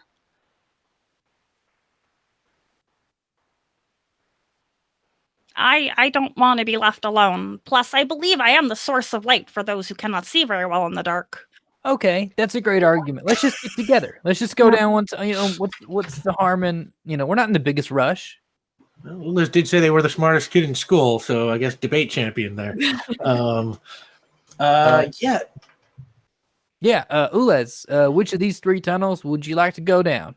It's kind of like a game. We have game shows where it's like you can pick 3 doors and there's like a prize behind one.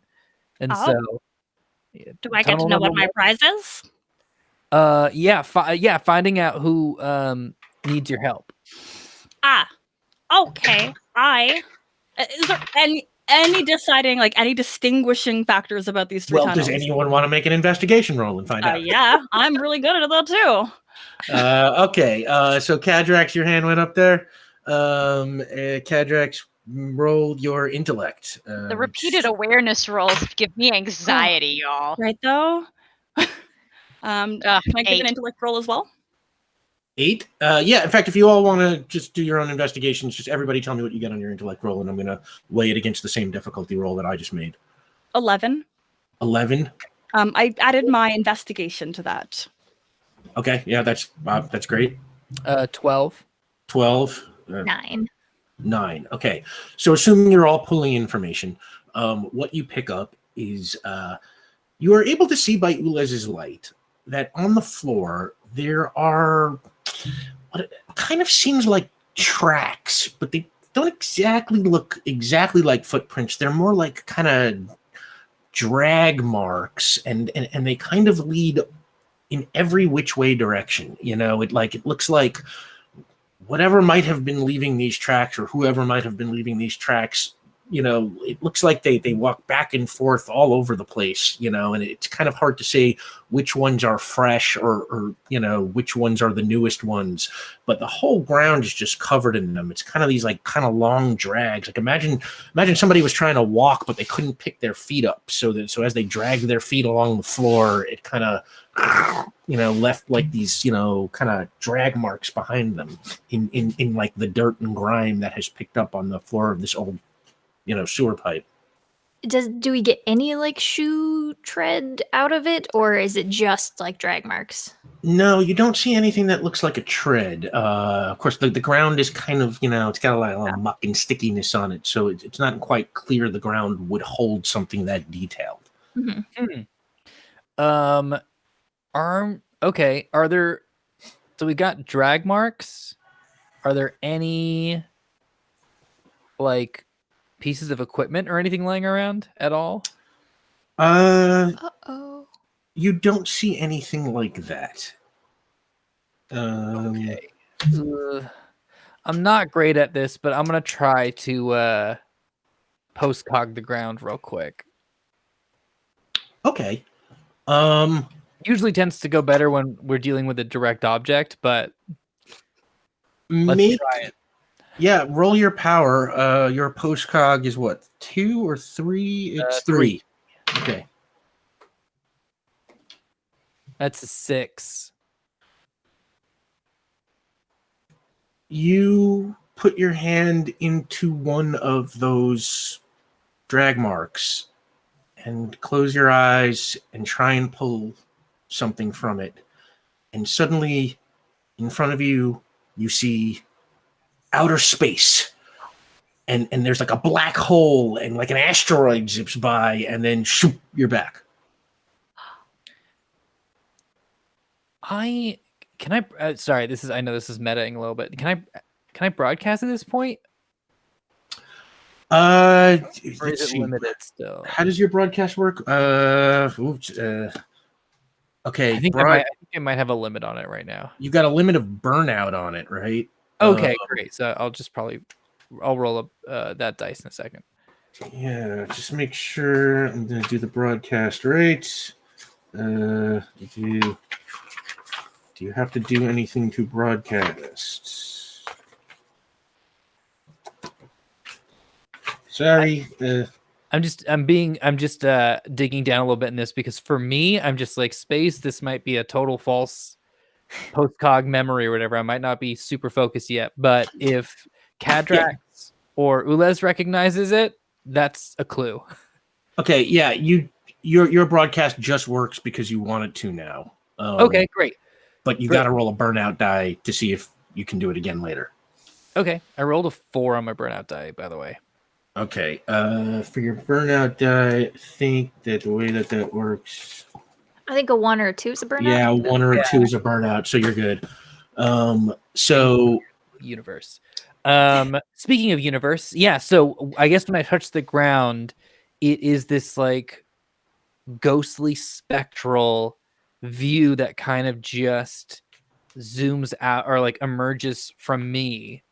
And because I guess it's space, it goes all around us. Like if it was like someone doing something, we would just see them as if they were a ghost. But I guess in this case, it's all around us. And that's what I'm able to contribute. Yeah, and the three of you can now see what he saw. But just like him, whether or not that vision is an accurate vision or one of his false visions, you cannot tell. I'm going to play a trouble against myself. Not from around here. I have highly motivated reasoning about this specifically. I want to believe that this has something to do with us. I want it so badly. So this is definitely legitimate. And something about this just feels right to them. I think all three of your friends had a little bit of a moment with that. I'm just going to throw that out there with the being surrounded by stars. Yeah, Cadrax, what we're going to say is so that this is a legitimate trouble that causes you trouble, you are convinced, so let's say you got to take off. I'm not going to ask for an intellect roll on like what this actually space is like I normally would. I want to assume I auto-fail it and like this is a thing it's related. I don't know exactly what.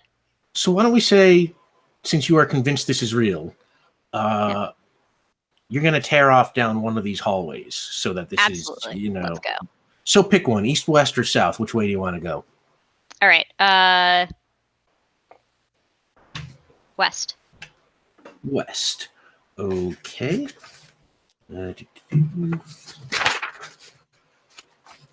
Okay. The three of you follow? Yeah, we're sticking together, so. Okay. Mm-hmm. You walk down the tunnel and you're walking for, I don't know, 5 to 7 minutes. It's dark. The tunnel all looks the same. It's kind of this it's like an old-fashioned kind of sewer that's built with like brick walls and has like brick pillars in it and stuff. And you're walking just straight ahead, and eventually you get to a point where the tunnel has kind of caved in, and dirt and concrete have kind of blocked your path, and there's just like a very narrow crevasse going or through the side. It's like the kind of thing you might be able to squeeze through if you want to keep going. And you are standing there in that sort of almost dead end. And Ulez, you think you can hear something moving inside on the other end of the crack. There's something there. They might need our help. Chico. Okay. Okay. Who's going to try and squeeze through the crack? I'm little. Okay, let's make a coordination roll. Oh, no. Oh, okay. Are any of us good at coordination? I don't know. Benny, you got a 3. Vion, you have a 3. Cadrax, you have 4. Oh, okay. I got a 4 in coordination. I don't know what y'all are doing. Oh, nice. Yeah, Ulez has Good. I'm glad somebody's Thinking, mostly. And knowing things. I got an 8. Nice. Okay, you got an 8. Yeah, so you are, you push yourself up against the wall and you are able to kind of slide past, and it's like, I don't know, it's about 3 feet or so, and you get to the other side and you find yourself in a dead end. You have your own light. So as you shine your light around the room, you look, and there in the corner of the room, glaring back at you with 4 glowing yellow eyes that are shining in your own light, are 2 alligators. Hello. We greet you. And then one of them kind of snaps at you, and they sort of start walking like towards you. They are about 10 feet away and closing very slowly. And then I'll shout back, I believe I have found the source of the SOS and who might have emitted it. Great. I'd like to proceed with alacrity. You head in? Given my misapprehensions, yes, absolutely, and immediately. All right, make your own coordination roll. Absolutely. 6. Come on, like this. You're gonna get stuck. It is a rough ride for you. You are just barely able to push yourself through it, and you come on the other side and just like fall down, and you kind of raise your head and immediately see 2 alligators on the ground, just in Ulez's light, and they are, like I said, still very slowly making their way towards you. Those are earth reptilians. Carnivorous. Aggressive. Aggressive. The hissing is a negative sign.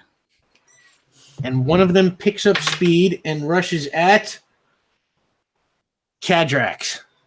All right. It's coming right for you. Why don't you roll initiative? Sure. No, you're going to Another 6 from me, bro. You go first. Before you attack, just quick, Benny, Vion, what are you doing on the outside? Listening? Yeah, I guess if we start hearing combat sounds, I'm sure we're coming in. But at this point, I don't think we've heard anything to suggest there's an issue. So our friends haven't told us. So you're just waiting there, and yeah, Cadrax, you want to attack? Yes. I mean, you could, if you want to have heard Earth Reptilians Carnivorous Aggressive, you're welcome. How loud did you say it? Not with the intent of making it heard. Yeah, you can I don't hear some think we have mumbling, our communicators like always on. We hear gentle We conversation. should really learn about that. We should do better at that. Yeah, we should be better about that. Well, what I'll say is you do have your communicators on, but like they do not seem to broadcast very well here in the sewers. It's a little staticky.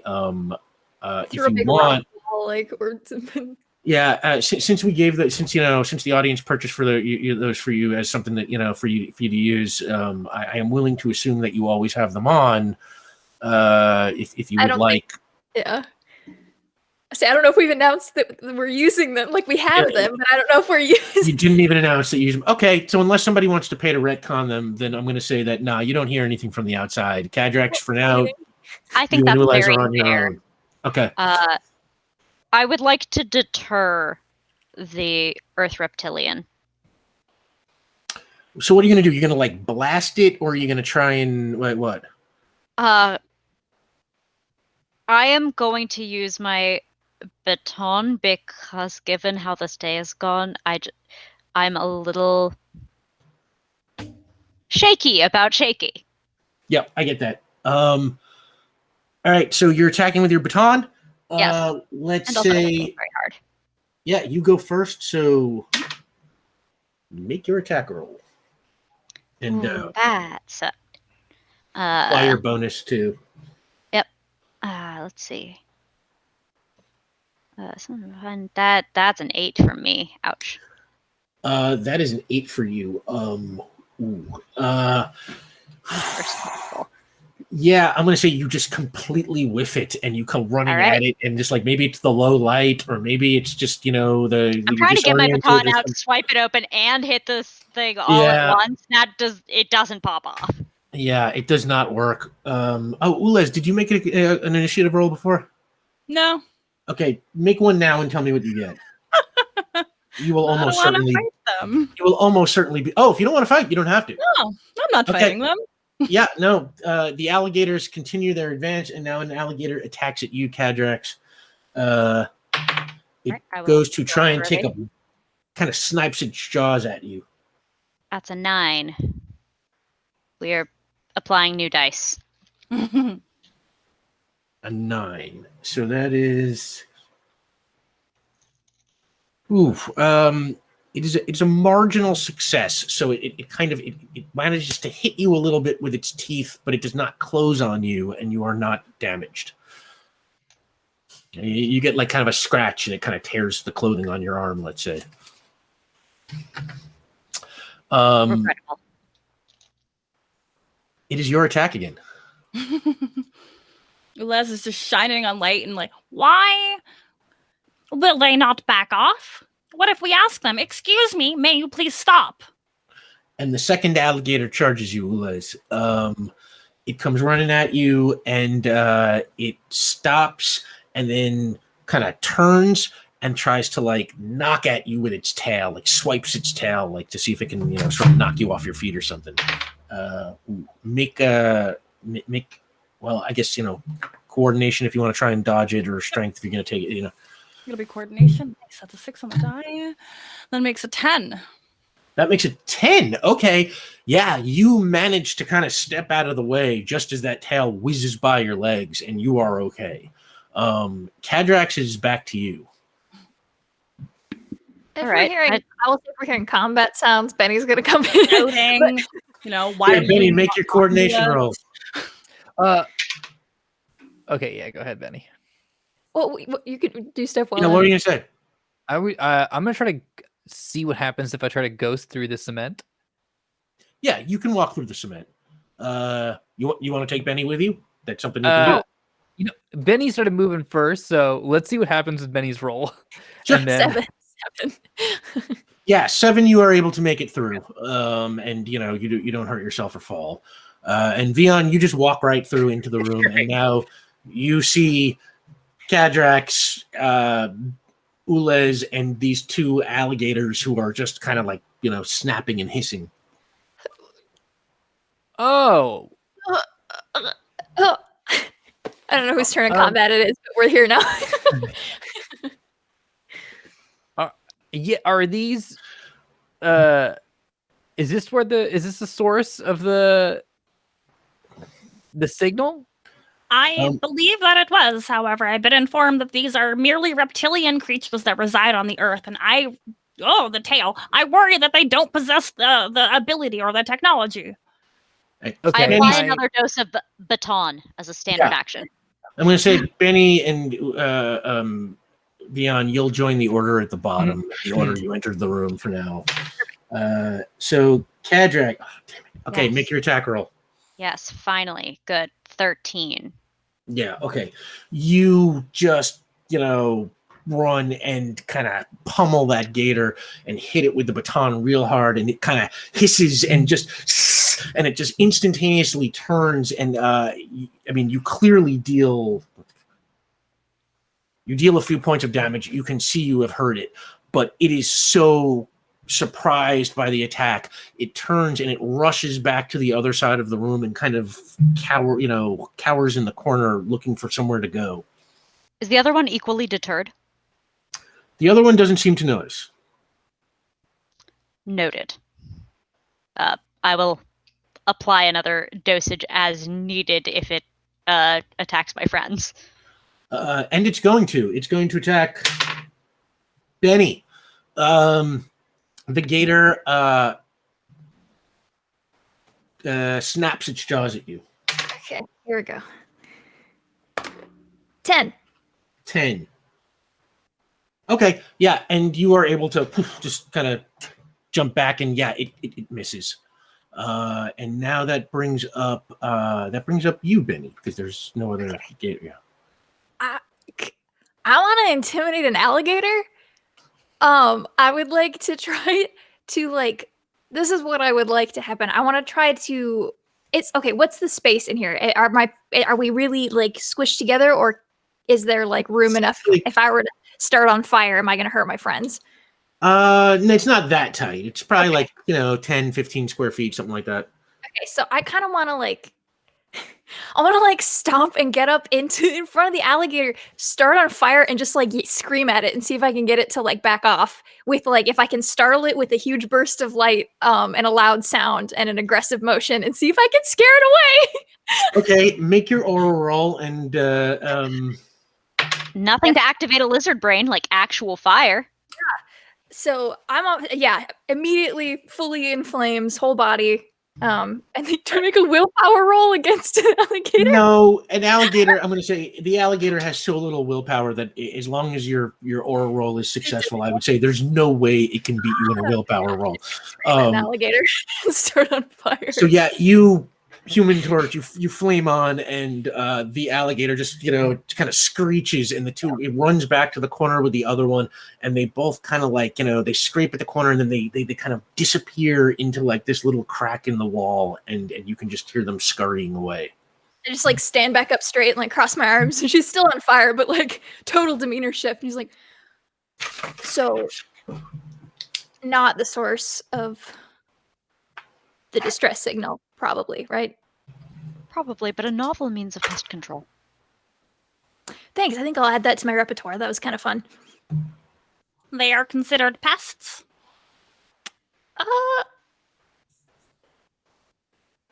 I found it such just now. In this moment. Sure, yeah. I thought they were an urban myth.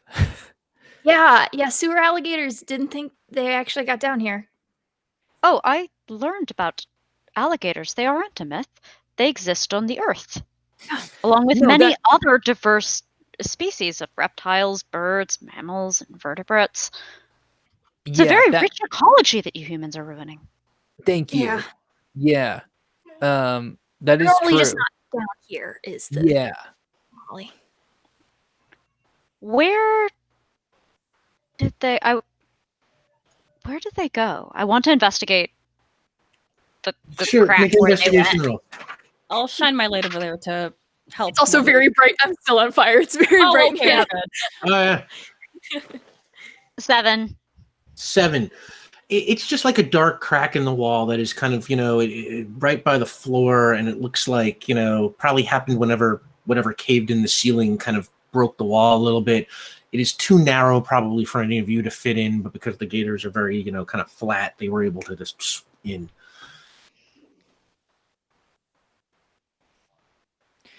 Okay. Well, I'm going to go ahead and say that I think that this tunnel is probably not the right one. Yeah. I think that is valid. Do we think the dragging was the little bellies and their feet on the ground? Oh, that's interesting. Possibly. They walk rather strangely. What I will say is, based on your previous examinations of them, is that you would probably guess that the tracks are not left by something that uses 4. Like, it kind of seems like sets of 2, as far as you can tell. Okay. All right. We should investigate the other 2. Yeah. Nothing else to rule out any other creatures.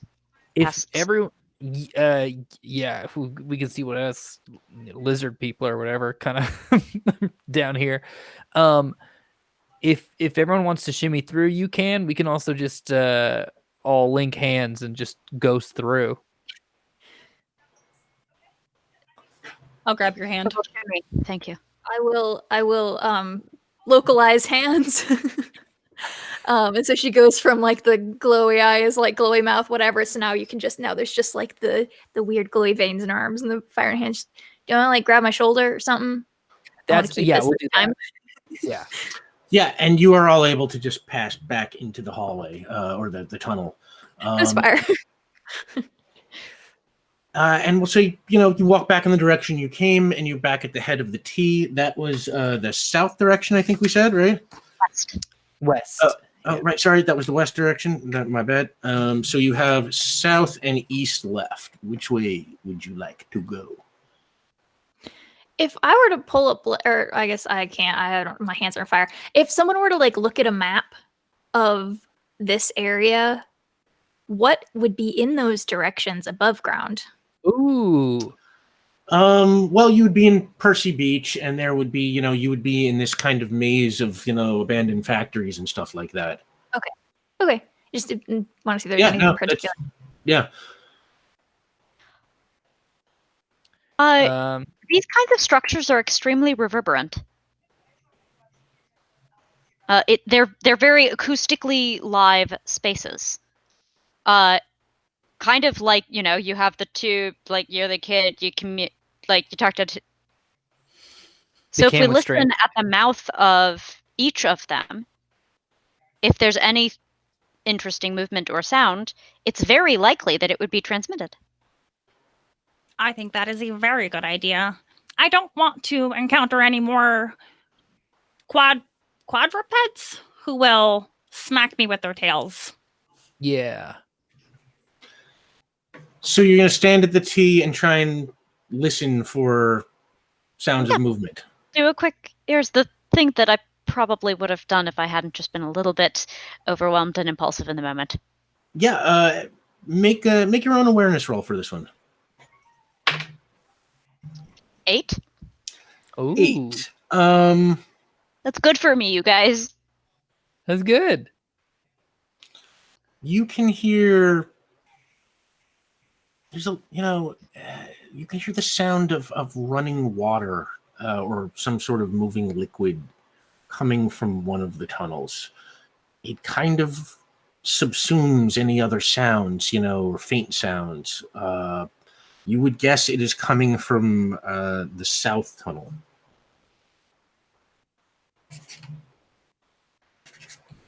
Do I hear nothing from the east?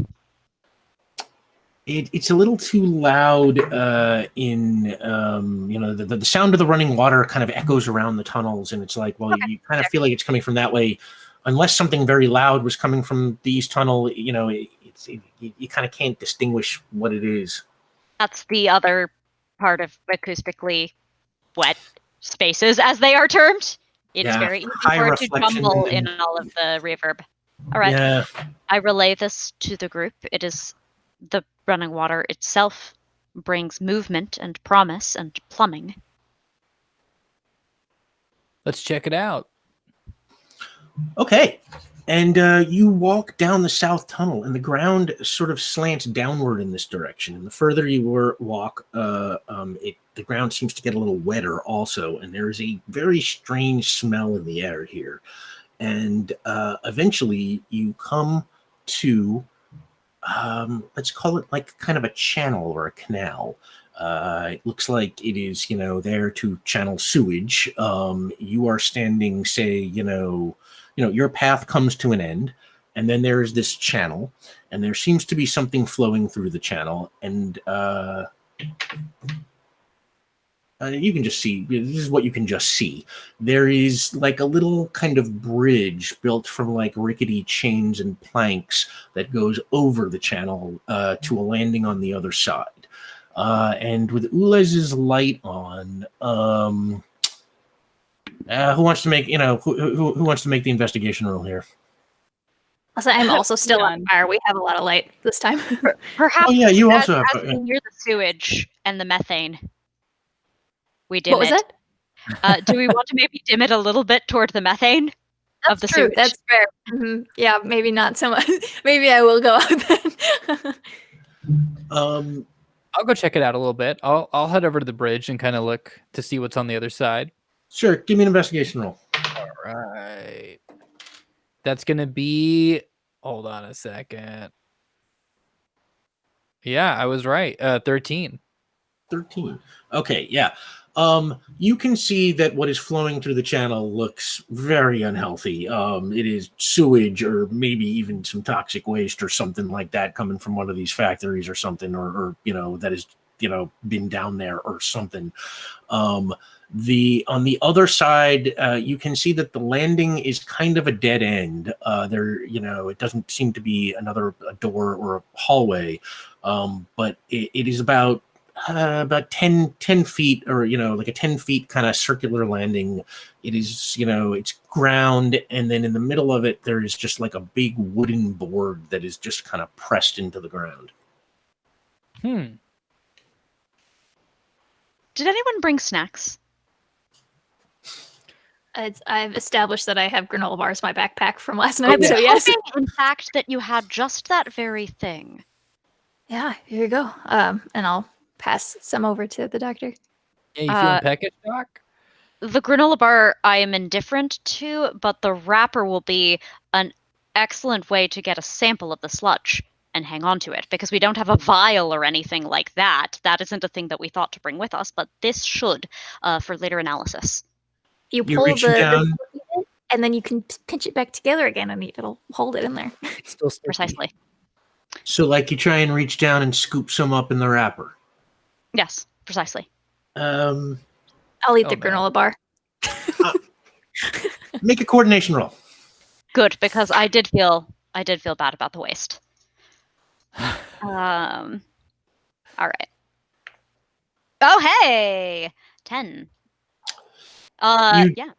Yeah, you mission accomplished. You managed to scoop a little up without getting any on your fingers and without falling into the toxic waste or anything like that, or whatever it is. Great, amazing. I don't want to say it's toxic waste. It's just a mysterious substance.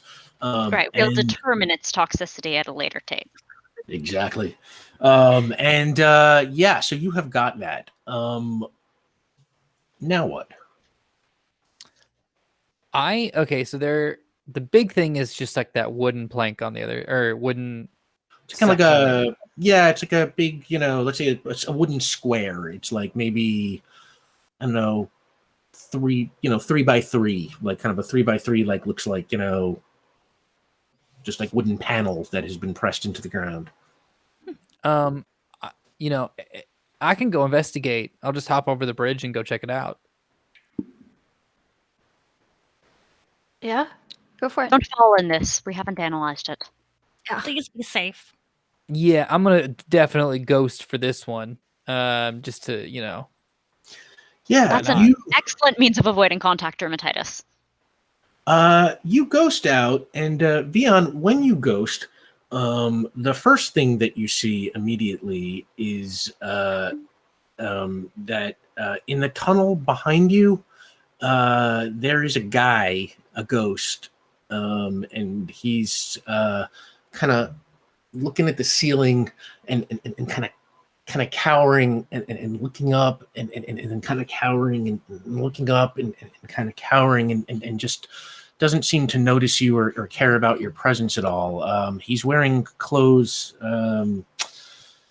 it makes him look like some kind of construction worker or sewer laborer or something like that.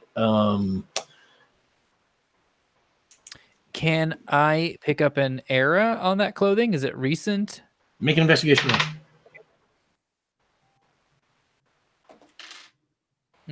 That's gonna be a 9. You would guess maybe 1970s, like late 70s, early 80s, something like that. Oh, that's okay. Well, I'll come back to that if we have time. Yeah, and he just keeps just like a lot of the other ghosts you've seen. Like he just keeps kind of repeating himself, and does not seem to notice you or care about anything else around him. You have observed before that you are a little different than other ghosts, and this seems to back that up a tiny bit. But now you continue over the bridge? Yeah, I will tell, my team. I'll point to the area and be like, by the way, just so everyone knows, in case it comes up, I am seeing a ghost over there. We greet you. I'll wave in that direction. There's no change from the ghost, based on, Ulez's shout. Vion, you're walking across, you're staying ghosted, right? Yes. Okay. It won't make you roll because you are ghosted going across the bridge. It cannot fall, and what is beneath you is obviously it is a lesser material rating than anything you can pass through. So even if you fell, you'd be fine. It'd just go right through you. So we will just say you make it to the other end of the bridge fine. Okay, you great. Get there and you find yourself on the landing, and there is this kind of plywood plank, or panel that has been pressed into the ground, and you can see now that you are closer up. Make an investigation roll. Love investigation rolls. But that die doesn't love me back. That is going to be an 8. You can see that it looks like, around the edges of it, that there might be some kind of hole or something beneath it, but you can't really tell much else. I'm also going to go ahead and guess, just save a little bit of time, that if I were to poke my head through, because it's wood, I could phase through it, but it's dark. It would probably be dark. You've poked your head through, it is dark down there. Well, we've determined this before, so I'm going to take out my phone and turn on the flashlight and then phase through and then kind of look around. Yeah, absolutely. Make an investigation roll. All right. Be better this time, please. I love how big brain you are with your powers. They're so cool. Why? 8. 8. Okay. What you see is what it looks like a hole that has been purposefully dug. You can see shovel marks like all around. It is about 3 feet around, and it goes down about, I don't know, maybe 4 feet.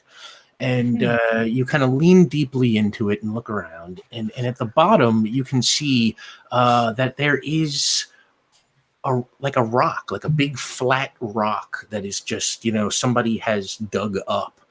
And when you look at the flat rock very closely, you can see that there are some kind of runes carved into it. Okay. See, if it was me, I would be able to read that, but it's Vion, and I don't know if he knows runes. I'm going to say something like runes. At least based on your investigation roll, Vion does not understand. They kind of look like, you can tell that they're some kind of writing or something, and it's like carved right into the rock, but it's meaningless to Vion. Ich bin not great at reading Germanic languages. I am going to, I guess, then pull my head out. Sure. And then turn back to the team. Okay, interesting. There's a big rock down here. Is it sentient? I don't think so. It didn't respond when I poked my head down. Okay. So if it is, it's playing really coy. But there's like some letters sketched onto it. And what alphabet? I can't recognize it. It looks runic, if I were to try to describe it. Could you capture an image of it on your device and then share it with us? I should have done that. I can do that. I'm gonna go ahead and phase back through and just click a few pictures and sure. I have learned about the utility of those cellular devices. That was smart. communication systems. Mm-hmm. Does anyone want to come over and check it out, or do you think that just taking the pictures will be enough? Why don't am you show us the pictures? Okay. curious. Mm-hmm. Cross back. Yeah, and you all see what he sees. Does anybody want to try and see if they can read it or if they understand it? You have to make an intelligence roll if you do. Hadrax and I should. I'll I just am use the same highly difficulty. motivated. Yeah, I'll use the same difficulty roll that Vion faced, or the one that I did. This is an int. 11? 11, 7. 7, I rolled 7. 7. No, none of you quite recognize anything here. It's just, you see the same thing Vion did, a kind of a flat rock, that's very dirty, that has some kind of like weird, language or something carved into it. It's, and none of you recognize what Do you I see. have service down here? You do not. Call, We don't even get service call in a Peter. movie Call theater. Peter.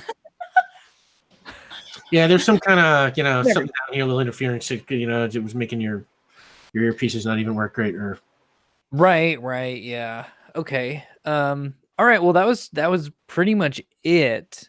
I didn't see anything else on the other side, so we've got that. If we can't translate it, I was just telling Ulez, but I met this I'm just obsessed with this kid. I can send it to my good friend Pete, and throw him on the case. I bet you he would be happy to dive into this mystery. Sounds good. So He becomes a bad evil guy in the end because we think he's too cool, and then he turns out. Put that out into the world. How dare you? yeah, wow, the librarian becoming a main character really fast. Okay, so yeah, and that is what you found on this end. We need to go to the east. All right, and you head back and you walk towards the east, and this is the longest of the tunnels so far. And it leads you to a kind of wide open area, maybe as big as like a professional basketball court or something. But you would guess maybe it was some kind of once a holding tank for sewage or something like that. It's it's very dark. It's got brick walls and lining, brick columns kind of supporting it from time to time. This part is not caved in. Ulez's light kind of shines around the room and Benny's fire, but like there are so many pillars and dark corners that it kind of dances around the room and it's like it's not like you have a super powerful like overhead light on. It's like you were kind of looking around and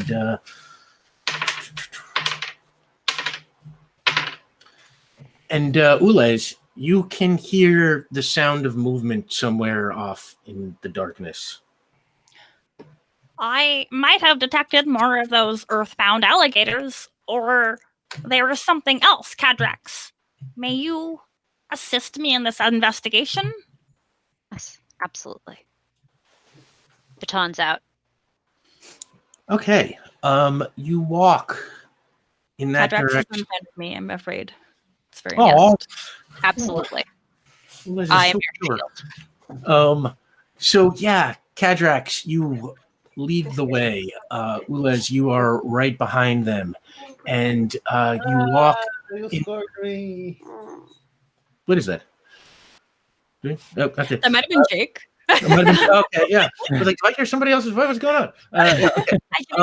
So Someone's in the tunnel. you go walking towards the darkness, and suddenly, from the dancing light, the silhouette of a figure appears. And as it walks towards you, you hear a voice, and it says, "Requesting help. I am trapped on Earth. This is Ulez Galley, AI serial number 8539420082. Requesting help. I am trapped on Earth. This is Ulez Galley, AI serial number 8539400082." And it just repeats and repeats as out of the darkness steps another Ulez. And it Can looks I- at... Yeah. I would run up and hug them. I step aside immediately. Baton's back away. Yeah. Just genuine smile blossom. And you go to hug it, but you go to hug them, and they do not hug back. They just, who are you? You are another Ulez Galley. Greetings. How are you? Look at you. How are you? Wonderful. You are wonderful. Are you lost? I came to this planet and found the grass, and I went to examine the grass, and I fell in this hole. Ah. We will help you. The grass is wonderful and terrible. There is so much of it here, and it serves very little purpose. Nobody likes grass, except my principal. Did you attend the same school that I did? The School of Excellence? No, I attended a different school, but perhaps we had the same model principal. There is a great chance of that. I'm gonna pull them out by their hand and like show them off to my friends. This is Ulez Galley. Hello. Hi. And the other Ulez looks at you and says, "Do you have plants for me to examine?" I do. You possess the same prime directive as I. Yes, for plants. Do you have plants? I have, and I'm just gonna like pat around my body. I think I might have like a crumpled up leaf that I just like happen to have like. You did collect a lot from the Arboretum. Yeah, they were in a bag, but like I think it's important that I just like held on to like a leaf of an ivy or something. It just made me feel nice. So I'll proffer that. Please examine this. And Ulez takes the leaf and starts looking at it. And while Ulez is examining that leaf, from behind you, you start to hear the sound of footsteps. Lots of them. Or at least more than one set. Can we hide? Is there anywhere to hide in here? I mean, well, there are a lot of shadows and poles and stuff like that. You want to try? Everyone want to try and hide? Is that what you're gonna do? Okay. Make a. Let's call that an intellect roll. See if you were smart enough to find a place that will be concealed, and tell me what you get. Put out any light I got left. You put out your lights, okay? I do that in here.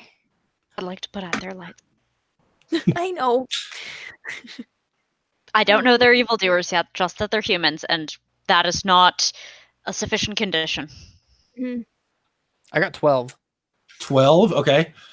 Yeah, now I got 12. I also got 12. 12. 6. Oh, good. We might have to fight. Ulez? I'm not gonna roll because Ulez doesn't quite understand the need to hide. They have found the SOS, and like they are helping. They must stand here and provide assistance. And you Can I two. encourage them to hide? Can I is that? Well, you know what? Vion and Kadrax, you quickly duck into the shadows. Benny, you are trying to tell Ulez to hide, which is what keeps you from hiding successfully. Yeah. When 4 what looks like soldiers in full kind of camouflage, and heavily armed, rush into the room. I would like to put my entire self. Ulez is smaller than me, and presumably other Ulez is the same make and model. And so hopefully they're both smaller than me. So if in the dark, hopefully I can at least obscure them a little bit, and I will turn around and face them and try to keep myself in between them. That's the goal here. Well, you are standing between them, but obviously, they can still see the Ulez. Ulezai? What is the plural of Ulez? We'll have to work on that later. They are, can still see them behind you. And, they come in rushing and shouting, "Everybody down on the ground, like pointing guns around, covering each other, checking corners. And then I'm just in. I remain stationary. And two of the soldiers rush sort of like towards you and Benny, and they're down on the ground. You down on the ground. It's good. It's all good. Hi, how's it going? You have 5 seconds to get down on the ground, and then we will open fire. Well, you're gonna do both. That's unfortunate. So I'm gonna get my hand behind me to try to get Ulez's to also sit down. And then once they're both seated, I will do it too. Okay, yeah. And as you comply, one of them pulls a radio and says, "The room is secure." And a moment later, a man who is clearly higher in rank, wearing, a uniform that identifies him, let's say, with the symbol, if any of you know, as a major. He walks in very calmly and walks up behind the soldiers, and he looks at you and give him casting. Let's say he's Paul Blackthorne. If you know him, he plays Captain Lance on Arrow. And he kind of looks down and he gets close to you, Benny, and he says, "Who are you?" Benny, who are you? And he points to his jacket. It's got the name Buck on it. And says, "I'm Major Bruce Buck of the United States Army, and you are trespassing, which I assume you knew since you opened up that very secure hatch that we put over this entrance." It was not particularly secure. It's good. It's good, Ulez. Also, I just say I'm not like Benny isn't like I'm unarmed. It's more of a like arms out pretend. Like this is more of a she's taking more of a protection stance. Her arms are gonna do shit, but she's not like she's very much posturing just a little bit while complying, but just like being a little bit of a shithead. Yeah. I don't really know. That wasn't really a question. So like, it's just what's up? What's good? Can we go? What's up? What's good? No, you cannot go. Take them all into custody. And the soldiers sort of reach, get I don't know if that's. I don't know if we could do that today. We're a little busy. Busy doing what? Well, we can't. We were following the SOS. There was a distress signal. We came to help our friend got lost, and we came to help them. A distress signal. The other Ulez's arms up. Just a phone call from a friend got lost, came to pick them up. And the other Ulez looks up at Major Buck and goes, "Do you have plants for me to examine?" And Major Buck says, "Plants? No, I don't have any plants, but we're gonna go see him. We're gonna go get the plants, which are above ground. It'd be great if we could do that. There is an arboretum that is open 3 days a week, especially on Mondays. Yeah, that's our plans. We gotta go. We gotta get to the arboretum. That was the one. Thank you. Now, in hiding, making eye contact with Benny with their baton out, like, "Are we going now?" They understand very well. They have studied very specifically the U.S. Army, because this was a necessary precondition to their work. So they aren't going to go without visual clearance, lest they miss a human contextual thing and this just get very, very bad. Yeah. But they find themselves strongly inclined to frickin' go, because the notion of this reunion being interrupted by human authorities is repugnant to them on a near visceral level. Yeah, I don't know if Penny genuinely thinks she can get them out of this, but she's kind of stalling and hoping that someone else has an idea. I think she's trying. Maybe she could, I don't know. But I think she's mostly just like trying to hold their attention and try to keep it away from the Ulez Galais, and then hoping that maybe her friends in the shadows can either get out or we can get out. She's just talking until something happens. That's kind of what she's doing. Dion, what are you up to? How many soldiers are there? There are 4 soldiers and the major. Got it. Easy. Easy. Okay, and our earpieces are still not working. Is that right? Your earpieces are staticky. Staticky. Okay. I would like to, because I feel like I'm crouched kind of in the back behind maybe like a crate or something, and I'm ghosted, just to be clear. Okay. I want to touch my earpiece and then just say, "Hey Doc, you want to do the spider monkey maneuver again?" Uh-oh. I think we lost B again. It's a dangerous maneuver. Oh, and B is back. Yay! Ooh, that was close. I went to unmute myself and I ended the call. It's fine. So Yeah, I'm just talking out my ass like Benny always does, hoping that it will hold, hoping that they're planning. So I'm trying to hold attention. Two of those soldiers are trying to get the Ulezes off the ground, and Okay, okay. They say yes. When they see the soldiers try to touch the Ulez's Galii, Oh yeah, I'm not letting them touch them either. Like it's not happening. To use the technical human term, it's on. Okay. So it's just over the communications, a very tense. Now the two of you are in hiding, so you don't have to roll initiative. You get the bonus of a surprise attack if you want to initiate that way. Mm-hmm. So Kadrax, what are you doing?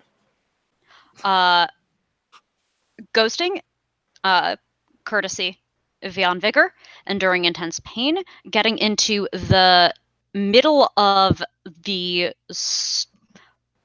getting to the fairly far side of the room, trying to get the Ulezes, etc., out of blast radius.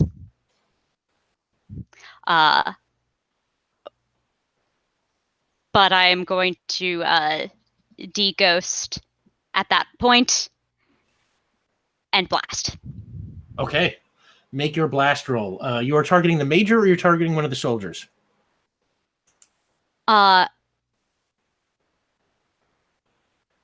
Actually, I should rescind that. This is the military. So I think of that. I charge, and I think certainly the Ulezes can, with their sensors, can feel the shake start to pop off. I'ma belay that. You know the really sharp like shing noise that makes everyone go like, Mm-hmm. Oh yeah. That thing. I'm going to stun them. Oh wow. I'm not going to get into it with the U.S. military. Like sound cannon or something? Like okay. We're gonna smoke bomb this in effect. That's a control roll. It is. Please, we're in an underground tunnel. Just please.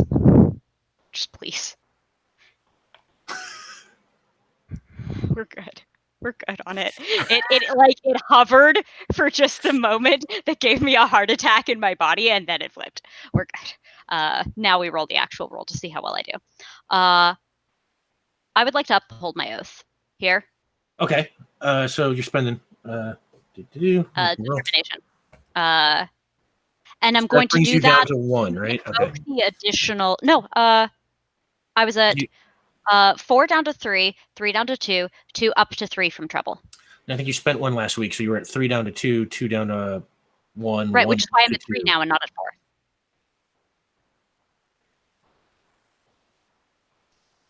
All right, I might have a right mistake in my record keeping. 1 plus 2 plus 1. Yes, I feel exactly. Yes, 1 plus 2 plus 2 plus 1. Yeah. Okay, I will take your math for it. So you say you have that brings you to 2 now. Mm-hmm. Okay. Yeah. All right. Well, okay, we'll deal with that later. So, and I'm using that to apply the extra that lets it AOE to all of the soldiers and not just one. Oh, okay. So like a burst radius. There's like that. There's burst. There it is. Yeah. Thank you. Yeah. Sure. So I'm going to spend the determination on a burst attack, not on the to hit roll. What did you get? I haven't rolled yet. Oh, you haven't. I just wanted to. I felt like we're probably supposed to spend that first. Maybe I don't know. Yeah. No. That definitely. We should be in the habit of doing it first. All right. 4 plus 7, 11. Okay. You let off this just absolutely horrific high-pitched squeal that just makes all the soldiers who were not prepared for this and had no idea that you were there suddenly just stop, and they grab their heads and just like put their hands on their ears, and just like everyone's like, ah, and they can't figure out what's going on. This is AoE. Does it get Benny too? I don't think does burst do that, especially because I was trying to get out of radius specifically with my movement. I mean, if we want to, like, I think they were surrounding us. Like, I think we're like some right of them on have top gotten of them trying to, coming in and you can get around. Yeah, I don't know. I mean, like, I'll it's take fair, it. you are Like, human. yeah, I'll take it if that's if. I mean, I can spend another point of determination and see if I can basically spell sculpt. Ooh. But That's also up to you. consequences are But I fun. will take the cons. I will take it. I mean, If I'm someone trying wants to do help it me out, but- out, so if that gets in the way, Mm. it's all good. Yeah, your call. Your call. I'm good. Okay, I'll spend so 10 out of it. you are you doing that or? Yeah. Yeah. Okay. So you spend a point of determination based on what quality? I work. think this is a not. I uphold my oath. I'm trying to protect. Oh, yeah. Okay, that works. That And we'll say that you with that level of determination, you are able to sort of control your blast radius a little bit, or the burst radius a little bit, and the soldiers rip their ears and just it's a horrific pain for them, and the two Ulezes who are right next to the soldiers are kind of around, and are just outside of Benny.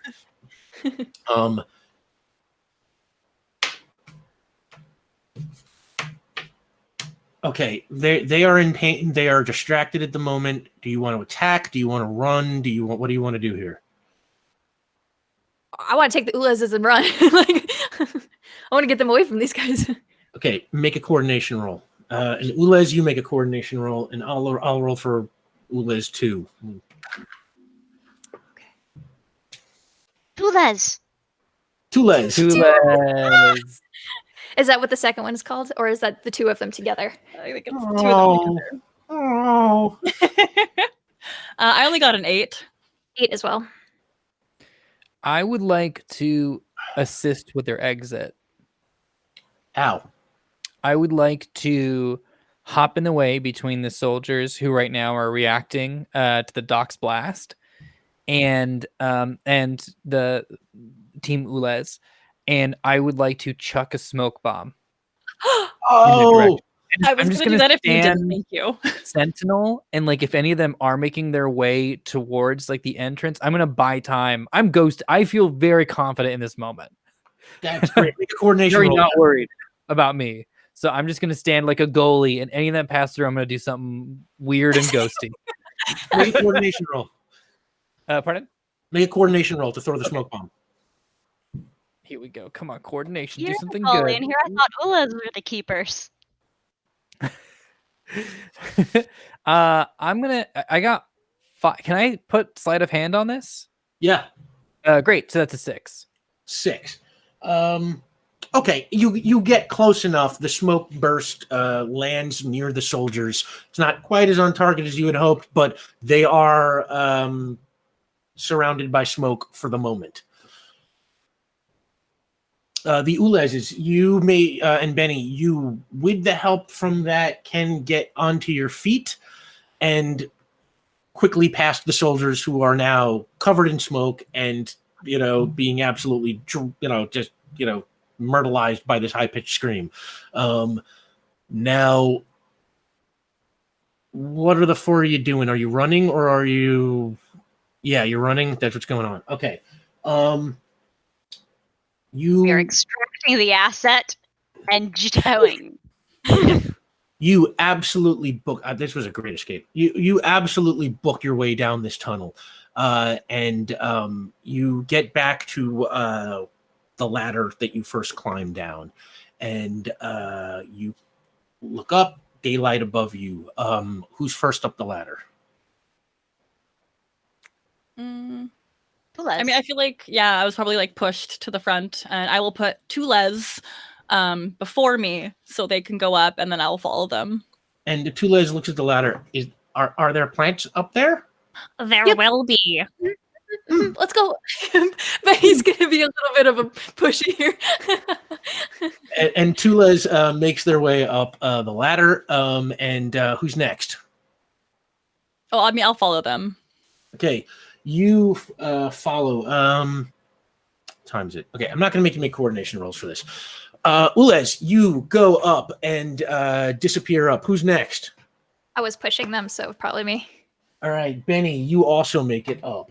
But Vion and Cadrex, you can hear footsteps coming up behind you, and you see the soldiers, two soldiers that are raising guns and sort of stop, freeze, stop right there. Ghost. Now. I put my hand on Doc's shoulder. We ghost. All right. You ghost out. They are still running towards you, but you head up the ladder ghosted. Is that the deal? You know, why not use the gas-powered grappling hook? This is the time. Yeah. Oh my right. god. Make a coordination roll, Cadrex. All right. Oh my god, the grappling hook. Oh my... It's so I perfect. thought we would be using it to cross the bridge thing, but then we got it all covered. Oh my gosh. That's an 8. That's better than average for me. Yeah, no, that gets it done. The spirit of Mabel Pines helps you shoot the grappling hook, and you hold on to Vion and sort of Batman style, just pull the retractor and just shoot right up, and the military guys sort of just like, whoa, watching you disappear. And you join your friends up at the top, and you find yourself inside that, tent. We're running. All right, you burst out the tent door and stop as you can suddenly see the entire lot is surrounded by military. There are jeeps. There must be 50 soldiers who are all surrounding this tent. Helicopters circling overhead. I lean to Benny. I've got the ones on the left. Got it.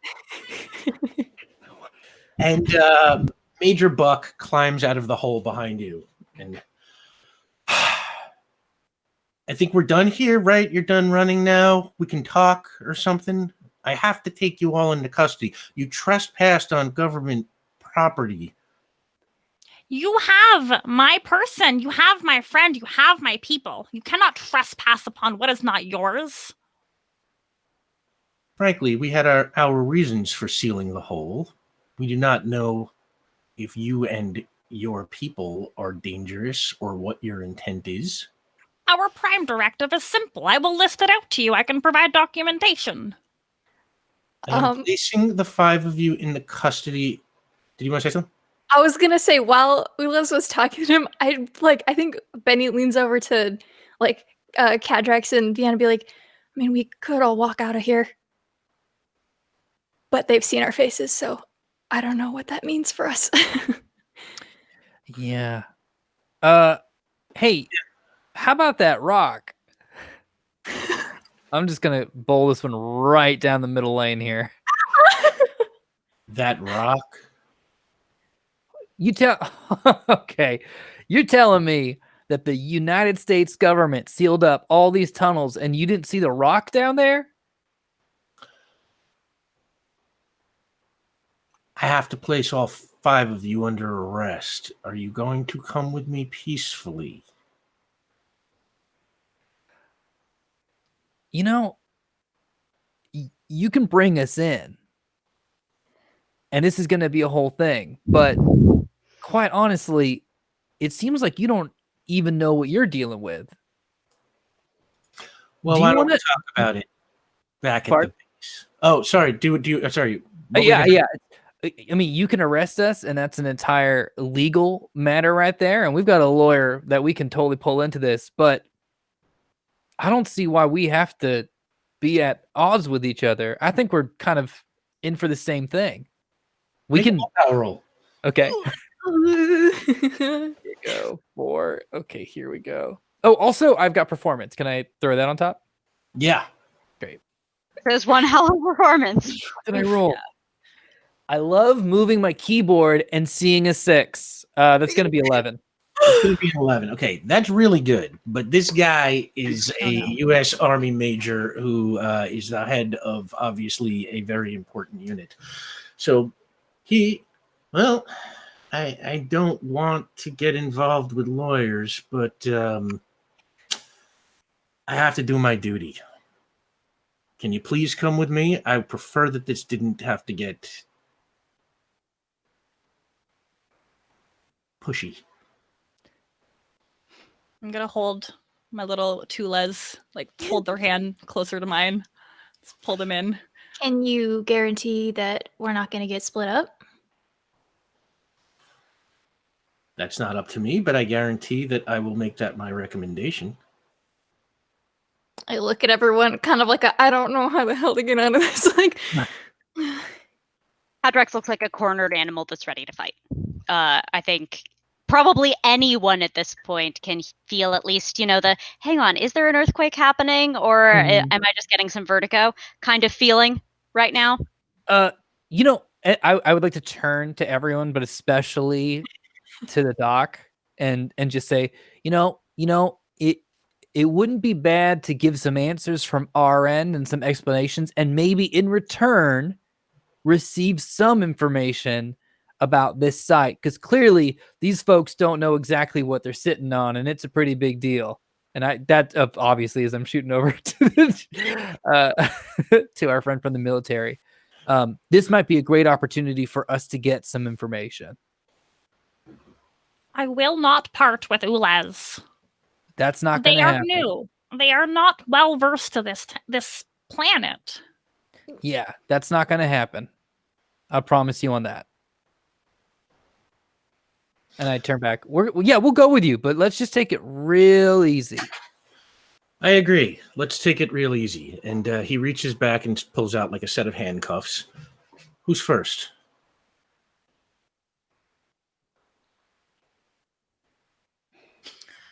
Kadrak steps forward.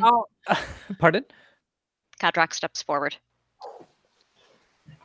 Kadrax, he walks behind you and he takes one of your arms and he starts to lock the cuff around it, and he takes the other one and he locks the cuff around it, and the other soldiers sort of split up and start cuffing the rest of you, and they lead you. I will tell them that we are a non-violent species, and traditionally we possess no violent means. Please do not cuff us. I don't make the procedures. I have to do my duty, and I am sorry. But he has you all cuffed and under very heavy guard, guns drawn. You are marched toward the street. And as you are walking towards the street, you see a car pull up in front of the lot, and it is just kind of an average-looking barred sedan. And it stops, and after a second, the door opens, and Helen Mirren? a guy gets out, and he's a friendly-looking guy. If he was an actor, if we were casting him, I would say he's John Krasinski. And he, kind of straightens his suit jacket a little bit, and tucks in his shirt, and he walks up toward the edge of the land, toward the lot, and the military guys kind of rush to stop him, and he reaches into his jacket and he kind of flashes some credentials at them, and they park for him. And he very calmly walks onto the lot, and he waves at Major Buck, and Major Buck looks at him and walks over to him, and he flashes his credentials at Major Buck, and you can't hear what they're saying, but they talk for 2 seconds, and then Major Buck nods, and he turns to his troops, and he makes this kind of signal with his hand, and suddenly, like, the helicopters fly off, the jeeps all start up, and the soldiers just run right back to their jeeps, and within like 60 seconds, the lot is clear. The soldiers disappear, just leaving you alone with this guy. And he walks over to you, and he's, sorry about that. I hate those guys.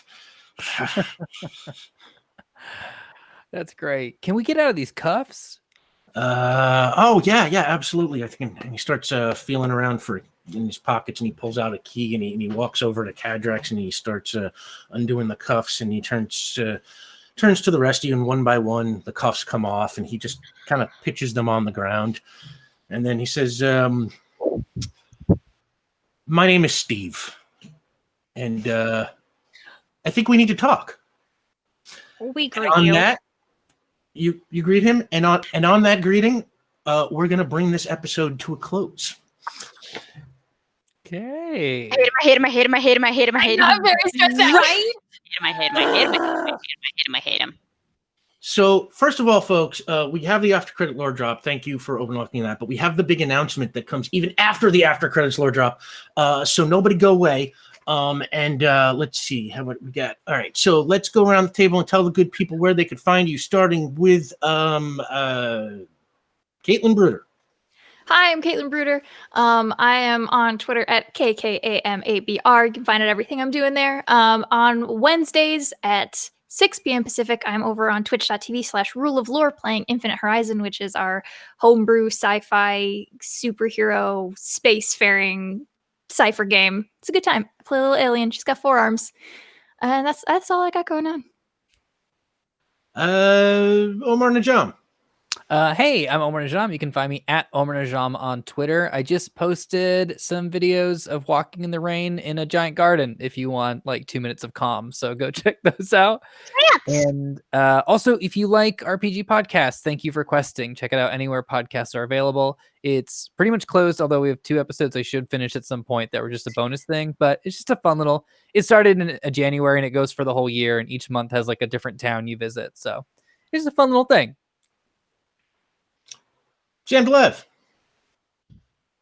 I'm aforementioned Sam DeLev, and when I am not being this particular alien, I'm extremely human all of the time, absolutely. You can catch me doing that thing, yes, for sure, on Twitch and throughout the internet. So my schedule is available on my personal Twitch page, twitch.tv/Delevely, DELEVELY, and on Twitter at Tchaikovsky, ChaiKovsky. B Zelda. What's up? My name is B. You can find me on Twitter as at B_Zelda. Add an extra underscore to that towards the end if you want to follow me on Instagram. I'm a podcaster. I'm a member of the Broadswords, an all-woman, non-binary actual play podcast that releases episodes every other Monday. On Tuesdays, you can catch me on the official Roll20 channel where I stream Indie Showcase, where we demo some fabulous indie games. This Tuesday, we're going to be playing Descent into Midnight with a cool guest, just some guy named Mark Meir who does some video game stuff. I don't know if you heard of him. I don't really know. After that, early Sundays, I am on the Kobold Press channel where I play a fabulously dressed Minotaur who only desires gold and riches, and just they really want to deck out their labyrinth so it can get appeared on the HGTV channel.